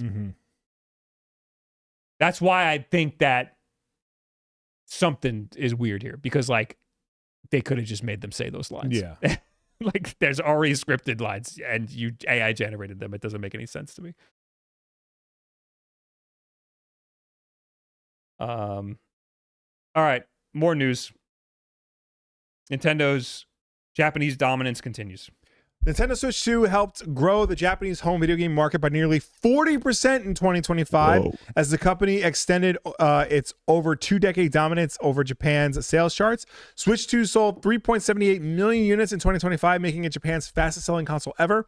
And according to more than half, and accounting for more than half of all home consoles sold that year, according to annual sales data published by Famitsu. For the 21st consecutive year, Nintendo games dominated the best-selling physical games chart for Switch, with Switch and Switch 2 games taking 9 of the 10 top 10 places and likely 18 of the top 20. I could see that. I mean, I guess people buying PlayStation games, well, PC games, you're not buying physical. No. And PlayStation, I guess they're not buying physical either. Yeah. If you're buying a game for a kid, you're buying the physical. Yeah. I mean, over there, those are really two options, PlayStation and Nintendo. Yeah. Nintendo's best-selling console hardware last year was the Switch 2 at 3.78 million, followed by the Switch 1 at 1.5 million, the PS5 at 879,000, the Xbox Series at 31,000, and the PlayStation 4 at 1,000. What? No Next Playground? No, I guess not. They sold 1,000 PlayStation 4s? Yeah. Interesting. This means that Nintendo has had the best-selling game hardware in Japan in all but 1 year from the past 2 decades. When the PSP was the leading platform. Interesting. I didn't even know that. Yeah. I didn't know the PSP was ever leading. PSP was popular in Japan when Monster Hunter came out. Yeah. So, like, you know, credit where credit's due. And the UMDs. Yeah. Them UMD movies. So all but 1 year, Nintendo has dominated the console race in Japan. So I saw a metric that was going around that I was a little surprised by. Something about how the Nintendo has sold 150% more consoles than it did last year. And I thought that was a little low considering the Switch 2. Yeah. I thought you were pressing a button. No, I'm just moving something. Considering the Switch 2's out. Yeah. And last year was the last year of the Switch 1's life cycle. Why is it only 150% more consoles than last year? Well, I mean, it would be like a lot more across the board. Like, you know, sales are down. Yeah, whatever. I was mostly just putting this, like, we've been talking about this for a while about like the state of console sales in the Western markets. Like, it's down everywhere, but in Japan, doesn't seem to be much of a problem. Nintendo's doing fine over there. Another great thing about Japan is that they have the Japan only Nintendo Switch 2. True. That is. And now only like $300 or something. And insane. now a Japan only PlayStation.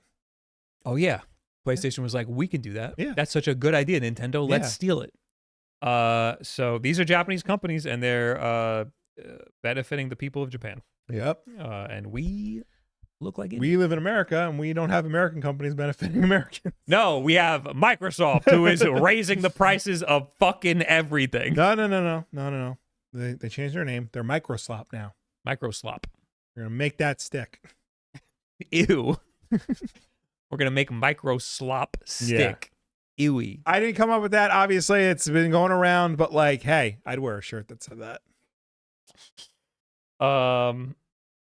Breaking news: details of Sonic 4 may have been. I don't want the movie. Yeah, the movie. I don't want to read that. I told my kids, like, when Sonic 3 came out, they wanted to know when Sonic 4 was coming out, and I told them like, it's gonna be when you're this age and you're this age, and they keep reminding me of that. So it's like, I guess we're going to see it in literally the movie theater. half of the lives you've already lived, and it will be out. Yeah.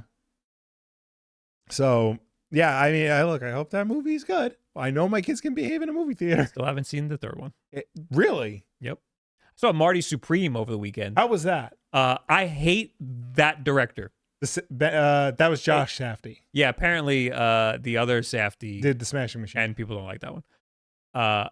Okay, but the Safdie brothers, their movies, I don't know about the Smashing Machine, but I know that it's just an anxiety fest. Yeah. There's no likable characters. They're all terrible people.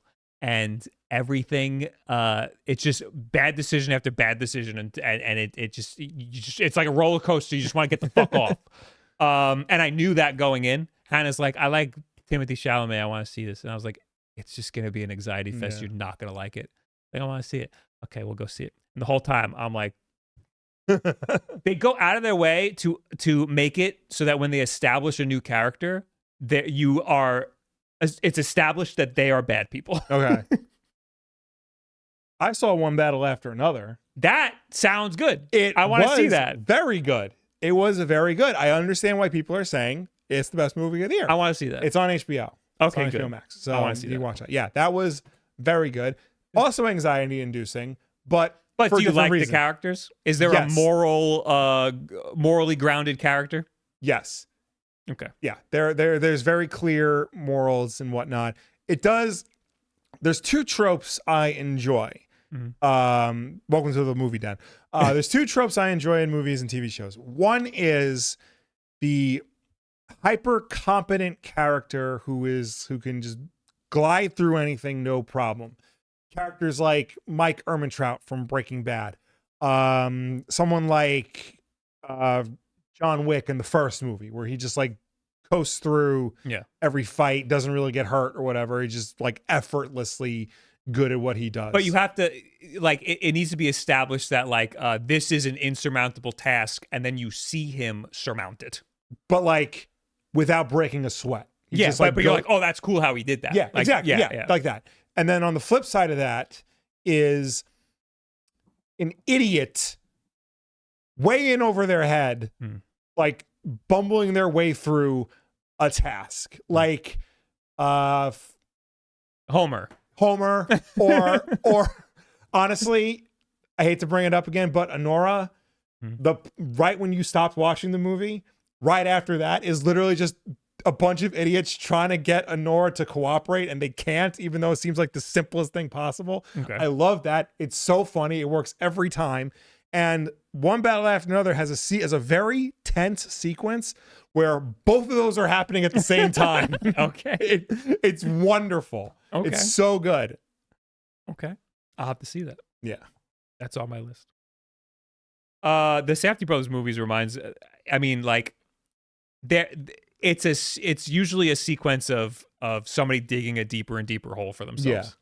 Yeah. And it's just like it's like hearing a story from one of your idiot friends, and you're like, why did you do that? No, why did you do that? No, why did I hate that? Because I have friends that would make those dumb decisions and I don't want to be around them. But it reminds me a little bit of the Joker in that none of the characters are morally grounded and you can't relate to anybody. Yeah. Anyway. Where are we? There was an explosion at Rockstar Games. Emergency services were called to the Edinburgh office of video game developer Rockstar North after reports of an explosion in the building. Scottish Fire and Rescue Services went to the property on Holyrood Road at around 5 o'clock on Monday. A spokesperson said firefighters have been called out to deal with structural damage at the building following the incident. 6 fire engines were sent to the scene, but crews were stood down at 9 o'clock. There were no reports of casualties. A spokesperson for Rockstar North said that there had been a malfunction in one of the heating boilers early Monday morning. Thanks to the many of those who reached out with concern, and also to the police and fire crews who were there quickly to assess the situation. A spokesperson said, "Everyone is well, and our studio remains open and operational." I did hear that it happened at like 5 a.m. when no one was in the building, so that's good. Nobody got hurt. I like to think there was some sabotage going on. Somebody wanted to break in and steal the code of Grand Theft Auto 6. Rockstar is currently embroiled in a really bad, anti-union scandal right now. With they fired a bunch of people for allegedly trying to form so a this union. is the mob. I'm not saying this is a pro-union attack or whatever. Okay. But I am thinking it loudly. Yeah, I mean unions historically mob run, so that could be it, and especially the games union. Yes, the mob also, started the games union. Let's be real here. I've been watching a lot of right wing media, and Grand Theft Auto. The people who make Grand Theft Auto, obviously a bunch of degenerates. They want us all to bunch of thugs. They want us all to be gay and do crime. So clearly, they're in bed with a lot of bad people. I saw something about that. Oh, it was Russia. Russia is banning Grand Theft Auto 6 because previous Grand Theft Auto games encouraged you to be gay, I guess. I don't know. They encouraged you to do things that they don't agree with, I guess. I don't know. I mean, I guess Russia doesn't agree with crime. Most people don't agree with crime. The way I explained Grand Theft Auto in the past was that you could do anything in the game. Mm-hmm. And people just decide that they want to run people over and murder hookers. Yeah. Like that. You can do that. The game doesn't really reward you for running people over and shooting and killing a hooker. But people just gravitate towards wanting to do that for some reason. Yeah, because it's easy to do. Like when I pick up the controller and hand it to somebody, the first thing they do is start running people over. Yeah. And oh, this is awesome. And it's the game's not telling you to do that. You just decided that that's what you wanted to do. I guess because usually in a game you would, if you would veer off you can't veer off the road in a racing game. You mostly stay on the track. Or if you do, there's no people on the side. And B, a lot of games will make it so you can't run the people over. Yeah, and it is hard to stay on the road in Grand Theft Auto because you're just flooring it most of the time when you grab it and you're going to hit somebody. But then they just keep hitting people. Yeah. And the game kind of does punish you for it. The cops come after you. Yeah. Yeah. But then you want to kill the cops. Yeah. And then it just makes things worse and worse. So Grand Theft Auto isn't rewarding you for doing that, but it's just something that, I don't know, people just, it's just a weird psychological experiment. Yeah. Anyway. Weird. I don't remember any gay agenda in Grand Theft Auto. Well, I told this story before, but when I worked at GameStop, Grand Theft Auto 4 was out, and the DLC with the Ballad of Gay Tony was out. Mm-hmm. And a little kid with his parents came up to the front, and they said, "We're going to get this." And I was like, to the dad, I was like, "This game's rated M for mature. Is that okay?" And he's like, "Yeah, what, for violence or something?" And I was like, "Well, this one has full frontal male nudity." And he goes, "No, absolutely not." And he didn't get the game. Yeah. I mean, that'll do it. And that was enough. There is a lot of, I'm not deep in Dispatch yet, but one of the first things you see is just wiener. Wiener? Yeah. More wiener in games. I'm not opposed to it, but now I can't play that during the day when the kids are awake. You need a Vitcher headset so you can play your porn games. I know you can censor it, but I ain't no prude. You want to play the game you paid for. Exactly. I did show them. Go on. No. This is me trying to teach them video games. They were bothering my wife, so I'm like, "Hey, who wants to play Aladdin for Genesis?" So I booted that up and tried to get them to play that game. they're still like trying to grasp the concept of like what you do like on screen versus like when you press the buttons and whatnot. We stopped the game to have lunch. Daughter went upstairs, no problem. My son got that gamer rage, boy. Like he did not like the fact we turned off his game. So that's going to be a problem. Oh no. Well, that's payback for us as children, I guess. Anyway, Lego set Zelda. This is an Ocarina of Time inspired Lego set. This is the final battle. 1,003 awesome. pieces. No, wait. Yeah, no, 1,003 pieces. This is the second Lego Zelda set, following the 2,500 Great Deku Tree set that was released in 2024. This one will only set you back $130. That's pretty. That's not good. bad for what you're getting in this set. Lego is usually pretty expensive. Yeah. I would have guessed this would be over $200. No, you are building the Dark Beast Ganon. It's a the diorama of of the final battle. The Dark Beast Ganon. He's very big, very pig-like. You got Link, and you got Zeldor, who's shooting some yellow out of her. Yeah. You also got Navi in the background. Oh, I didn't even see Navi. I believe it also comes with a regular Ganondorf. That would be cool. Yeah. Yeah, it does. There was a really cool commercial for this as well. Yes. I'm clicking on it to see the regular Ganondorf. Let me accept all cookies. I love cookies. There he is. Oh, it's a minifig of Ganon. Yeah. He's too small. Yeah, I guess he should be. I mean, I guess that's like, adult Link. Yeah. Yeah, this is one of the cooler Lego sets. Yeah. I like this a lot. Oh, it's kind of tiny. I mean, yeah, it's $130. It's not as big as the Deku Tree was. So The Deco Tree was also cool. yeah. Oh, that's cool. I like that. Next, we got Hitman adds cross progression. Yes, today marks the 5th anniversary of Hitman 3. And on this day, exactly 5 years ago, Hitman 3 launched worldwide for our players to experience as the final chapter of the World of Assassination trilogy. This is a statement from IO Interactive. As part of the milestone, it is also important for Hitman to equip its players with a sense of continuity by allowing everyone to bring forward their established progression from previous parts. To mark the occasion, IO has announced that cross progression will be added to World of Assassination on February 3rd, meaning players will be able to share the same save progress across PS5, PS4, Xbox Series, Xbox One, Switch 2, Switch 1, Windows Store, Steam, Epic Games, and iOS versions. iOS. Okay. Yeah. That's cool. That's cool. We like that. I might have a reason to rebuy Hitman on Steam now. I got a random tweet from the guy who developed Game Native, which is a app that allows you to play Steam games on your Android device. Yes. He said Hitman 3 runs really good on Game Native. Okay. So you could play it potentially on one of these, and you can have your game. You can have your game cloud saved to whatever. I think there's a. But he said that to me because he thinks 007 First Light will be game nativeable. Well, I know there's although the requirements are kind of crazy. I forgot about that. There's a VR version of Hitman 3. Ooh. So it's probably runs well because it's got to get ready for the index. Well, no, that was developed way before anybody even knew about the index. Well, what is a MetaQuest? That's got to be like a Linux something. Well, that's probably a Snapdragon in there. I don't know. Yeah. I haven't looked that up.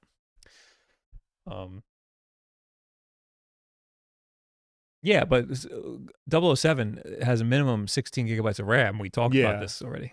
So that would be potentially a problem. This thing, weirdly, this does have 16 gigabytes of RAM, but it's shared with VRAM, so that can't be right.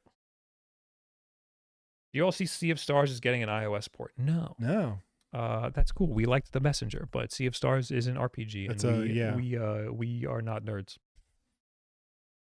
Far Cry 3 gets a 60 FPS patch. Yeah. 3? Yeah. It wasn't 60 FPS? No. Randomly. Well, okay. Last year, they added a 60 FPS patch to Far Cry 4, and now they decided, hey, Why don't we add it to Far Cry 3 Classic Edition, Far Cry 3 Blood Dragon, and Far Cry Primal? Far Cry 3 Blood Dragon is one of the best DLCs that's ever been created. That is just a weird, like, 80s sci-fi, like, reimagining of Far Cry. Yeah. And I'll go out and say it. Far Cry 3, great. Far Cry 3 is great, yeah. I think... Yeah, I'll say it. Far Cry 3, best game in the series. I think it was shocking when it came out. It surprised a lot of people. It did a lot. Had boobs in it. Had first person sex. But it ran it did. Yeah, but it was like non-consensual, arguably. The first time. It happens again? Yeah, depending on what ending you pick. I must not have gotten the good ending. Yeah. No, that's the bad ending, actually. Really? Yeah, it's the bad ending. Oh, because she's the bad guy. Yeah. Okay. No, what was I going to say? Sorry, I got you off track by talking about non-consensual sex. One of the best games of the generation. It ran at 20 frames per second when it came out on the 360. Is that for real? Yeah, it was not a stable. It was not full 30. Like, it was noticeably like slow, and it slowed down a lot when a lot of things were happening. Because it came out at a time when, like, yeah, if you like blew up a bunch of stuff, yeah, it would. It came out like down. Right at the end of the PS3 and the 360's life cycle, and they like those were pushed to the limit, and like PCs could handle it no problem. Yeah, I remember liking that game when it came out. So much so that I wanted to play the DLC. Yeah. So that's cool. Ubisoft didn't do a dumb thing. Which is better, Far Cry 3 or Crysis 3? Probably Far Cry 3. Crysis 3 was good, but my understanding, I mean, I played it, but it wasn't as good as Crysis 2. No, Crysis 2 is aces. I played a little Crysis 1 the other day. Oh, yeah? Because I got it on this thing. Okay. That's okay. I didn't like Crysis 1 as much as... I liked it when it came out. Yeah. I thought it was white guy slop. Yeah. Crysis 2, I liked a lot. Yeah. The multiplayer was really good. And then Crysis 3 was fine. Anyway, more news. Cory in the house. The DS game resurges in popularity. This happens all the time. Yeah, this happened now because... so what happened was people went on Metacritic. The house is the White House? Yes. Okay. I just needed to clarify that. Claire Obscura Expedition 33 was the highest rated user score on Metacritic. Can I guess how this relates to Cory in the house? Yes. Okay. Claire Obscura is the highest rated user score on Metacritic. Yes. Oh, so this is the second highest rated? Yes. Okay, there you go. It goes beyond that. Okay. Because now not only is it the second highest rated game on Metacritic, because it is now the second highest rated game on Metacritic, the eBay listings for this game have skyrocketed. Oh, that's stupid. It's like now $400, $300. Oh my God. Yeah. Remember we saw this at the Long Island Retro? Did we? I remember like walking by it, I picked it up and I was like, oh, hey, look, Cory in the house. And I put it back down and then someone else came by and went, oh my God, Cory in the house. Yep. So if you got your copy of Cory in the house laying around, now's the time to sell it. Is he the president? No, I don't even think he's the president's son. Why is he in the house? All I know about this show is the one scene where like he launches a skeleton at somebody. Okay. And that he was arrested for soliciting a minor. Okay. In real life. This is the DS game? His dad is the chef. His dad is the chef for the president. Oh. So why is he there? I guess they got to live at the White House? No, they go home at the end. So why is he in the White House? I guess the chef brings his kid to work sometimes. And why does he run like that? He's flopping his arms around. He's flopping side to side like he's got issues. All right. His dad is the chef. Okay. We don't have this game. No. Okay. Well, I'll add it to the list. Several Ecco the Dolphins games are in the works. Why? Because I want to end the show on a down note. Last summer, the creator of Ecco the Dolphin pleased many fans by announcing that not only were remakes of the original games on the way, but a third installment was also in development. Make one. Yeah. Start with one. Ed Annunziata, the original creator of the famed and fiendishly difficult action adventure game, was interviewed about raising awareness of the ocean conservation, blah, blah, blah. Quote, "It's been years in the making, and we're honored to bring Ecco back," Annunziata said via Gematsu. "Ecco has always been more than a game about a dolphin. He's a bridge between worlds. Sadly, that's essentially where the details stop, but the developer has said to keep an eye on both its website and the official Discord for more information." I don't know if this is in conjunction with Sega. I don't know if Sega has anything to do with Ecco the Dolphin anymore, aside from the games that they published back I'd in the imagine day. not. This is not one of the games that they're remaking, right? No. That Sega is remaking. No. Yeah, this game was popular. I think it was just because like people saw it as a girl game. And like, you know, there are not many girl games. I don't think Like, look, this a dolphin. There's a dolphin on the cover. It's cute. Here. Yeah, but the game was like, Here's Sally. Play this one. the game was also like unfairly difficult. It is not a girl game. No. I'm just saying by like the cover, and if you're like a mom in the 90s, you're gonna be like, we got Timmy a game. No, Let's get Sally a game too. We'll get her Ecco the Dolphin. When did Ecco the Dolphin first? Because there's come a out? fucking xenomorph at the end. Yeah. It's like scary kind of. 92. So it was like early enough in the Genesis's life cycle. And I guess like it's, you know, a fair point. It is fairly graphically like beautiful looking. We're looking at the Sega CD version. Yeah. I am sad for you. I know. What? I am sad for you. I know not of your pod. Yeah, there's also like weird dialogue in this game. Yeah, it's weird dialogue. It's weird story stuff. It's not Good. good. It's not a good not game. good. It's not fun. Search for the key glyph. You know, I think, you know, it was one of the, you know, selling one of the killer apps for the Genesis because it looks really nice, but that's about it. Yeah. You know, I'm telling you, I think people bought it because it was the girl game. And then they got it and they were like, what the fuck am I playing? I don't know. Nobody I know likes this game. My wife, who's not a hardcore gamer, was a Genesis kid though, and she hates this game. And why did she have it? She didn't have it. Oh, okay. Why did she play it? Because she rented it from a video store. Mm-hmm. You know, because like that on the wall of Genesis games, it was always Cute Ecco the Dolphin. Cute dolphin. Give me the dolphin game. I'm falling into stereotypes. Yeah, you are. Tweet of the week. Tweet of the week. Tweet of the week. Tweet of the week. Computer doesn't like tweet of the week today. This is from Kabuto King, who says, your Game Boy Advance after turning on for the first time in 25 years, and it's an old guy and someone's checking his pulse.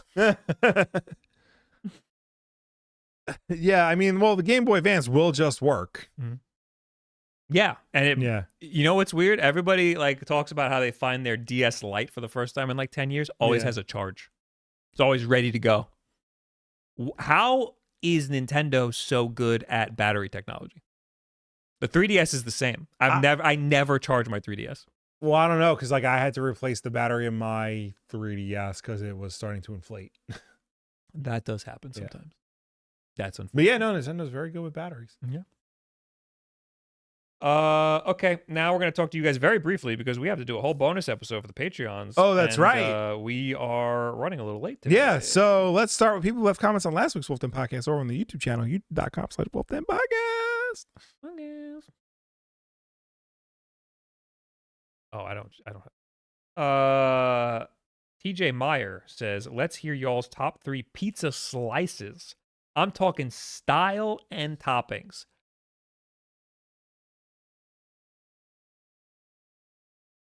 Chicken and sausage, I think, or chicken and pepperoni. I'm gonna say chicken and pepperoni. Okay. Is up there. Okay. I'm throwing that out there. I do like a barbecue chicken. Barbecue chicken is also good. I do like a classic pepperoni pizza. I do like love a classic pepperoni. All right, I'm reevaluating here. Yeah. Because I went a little too crazy, and we have to pick 3. Yeah.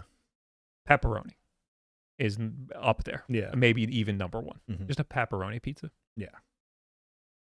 There is a place that is local to us that does what the fuck is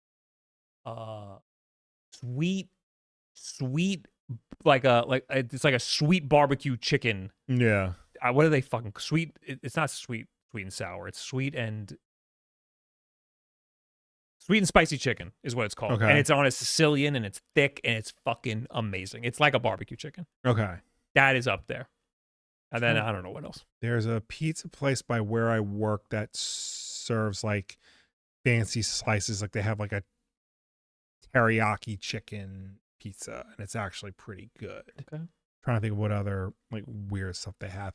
I'm like usually like a basic pizza guy, like a meat lover's pizza. I like, plain slice pizza. I like yeah, pepperoni. Your favorite pizza place, Rose's Pizza, Yes. in Penn Station. Yes. They got the pepperoni and chicken. That's good. That's good.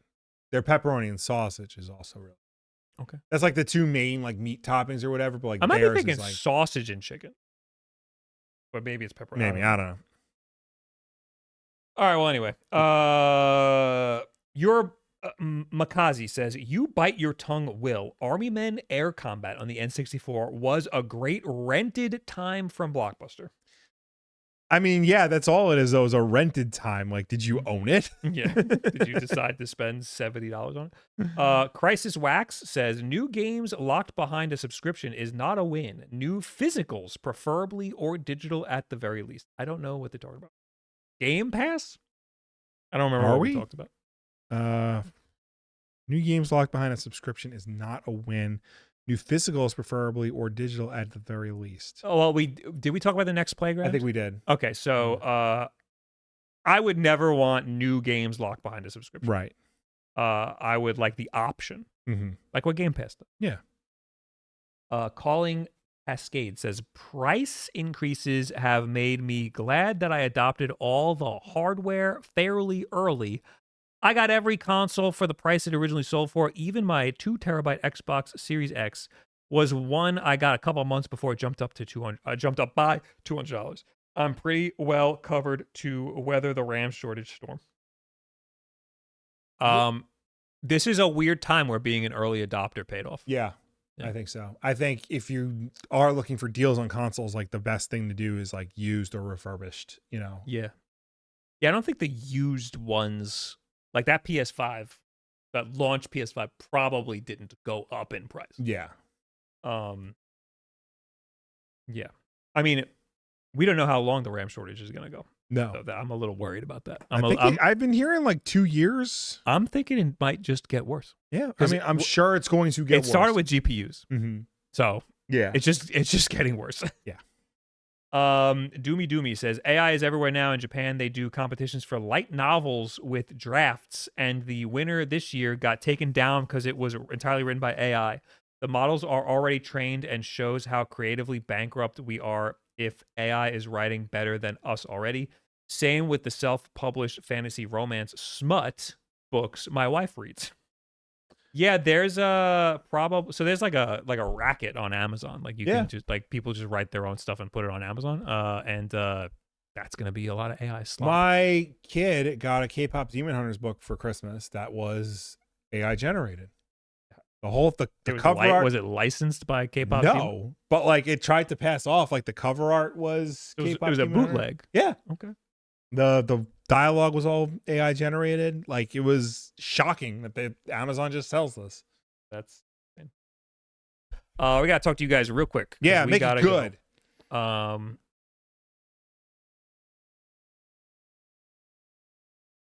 Without doxing, I used to bar back at Mary Arts. I don't know what that is. Surprised you didn't talk about the story, given you will probably be doing a video on it. A Hyperkin N64 handheld could be coming in the near future. Oh, I did hear about this. Interesting. That's really all there is. Oh, a Hyperkin, I guess, responded to a comment on, this looks like Facebook. Mm-hmm. Not in the next year or two, but potentially in the future. Oh, that means nothing. Yeah. I don't buy that at all. Also, I quote tweeted this on Twitter and I said, Hyperkin is notorious for announcing things and then not ever making them. Yeah. And I showed a picture of the N64 that they were supposed to make back in I remember that, fucking yeah. 2018 or whatever. Also, they had a Game Boy that they didn't make, and then that supposedly turned into the mod Retrochromatic. We must have talked about this on the show before. No, this is the first I'm hearing of this. I don't know if this is documented anywhere, but Palmer Luckey worked on that Hyperkin Game Boy. Okay. And some sort of falling out happened. Yeah. And that is now the mod Retrochromatic. Okay. Yeah. So we are never going to see that Hyperkin Game Boy that they made. I just added a Wii U to my collection for super cheap. I never had a Wii U either. What are some good games that are still stranded on those systems? Other than Mario Maker 1. You should hack it, put Pretendo on it, and make it so that you can rip games from it. You should do that. Sonic Lost World is a good one. No? Okay. It's okay. I mean, that's also on Steam. Gotta tell you, not many good Wii U games, buddy. Yeah. I like Star Fox Zero, but not on the Wii U. I like playing it on other devices. I don't think it's good on the Wii U. Yeah, there's not many games that like really do justice to that. I've been playing a lot of Wii U, and I gotta say, there's like really not any good fucking games because they release on other things. You got Mario 3D World. Mm-hmm.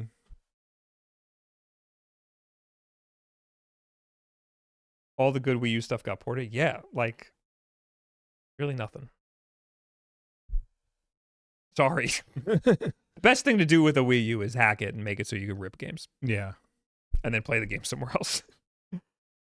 Or play Wii games. It is the easiest way to play Wii games. It's arguably the best way to play Wii games because you can plug it in HDMI and everything works great. So play Wii Sports. That's what I did. I hooked up my Wii U and I used it to just play Wii Sports.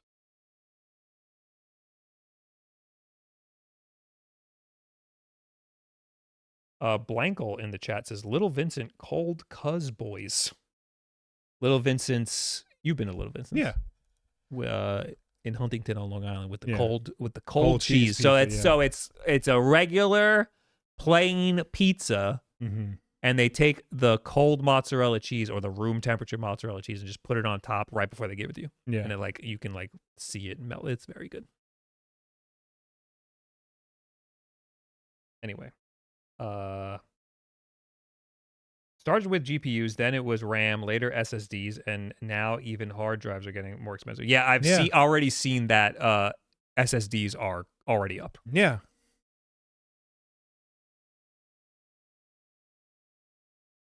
All right. I think we gotta go. So for the bonus episode, I want to try something. Okay. I want to try to set up a top down. Maybe we'll do it at the desk. Okay.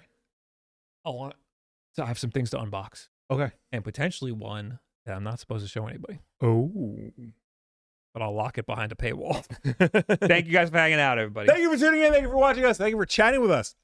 As always, the WULFF Den Podcast is every Tuesday night at 8 p.m. Eastern, right here on twitch.tv/WULFFDEN or youtube.com/WULFF Den Podcast. If you can't make the show for any reason at all, we always put the archive version up over on youtube.com/WULFF Den Podcast, so you can go and check us out over there on demand whenever you want. If you prefer to listen to us rather than watch us, you can do that as well, because we're also an audio podcast on any and every podcast service, such as Apple Podcasts, Spotify, YouTube Podcasts, Pocket Cast, Audible.com. The list goes on. But no matter where you get the show from, folks, please be sure to subscribe, rate, and review us, because that helps us with placement on all of those respective platforms. Oh, I also wanted to say I might know how to do a subscriber only stream on Twitch. So maybe the bonus episode might just be on Twitch as well. There you go. Just to subscribers. I'll see. I'm not promising that. No promises. Turn on notifications if you want to know if you're a subscriber.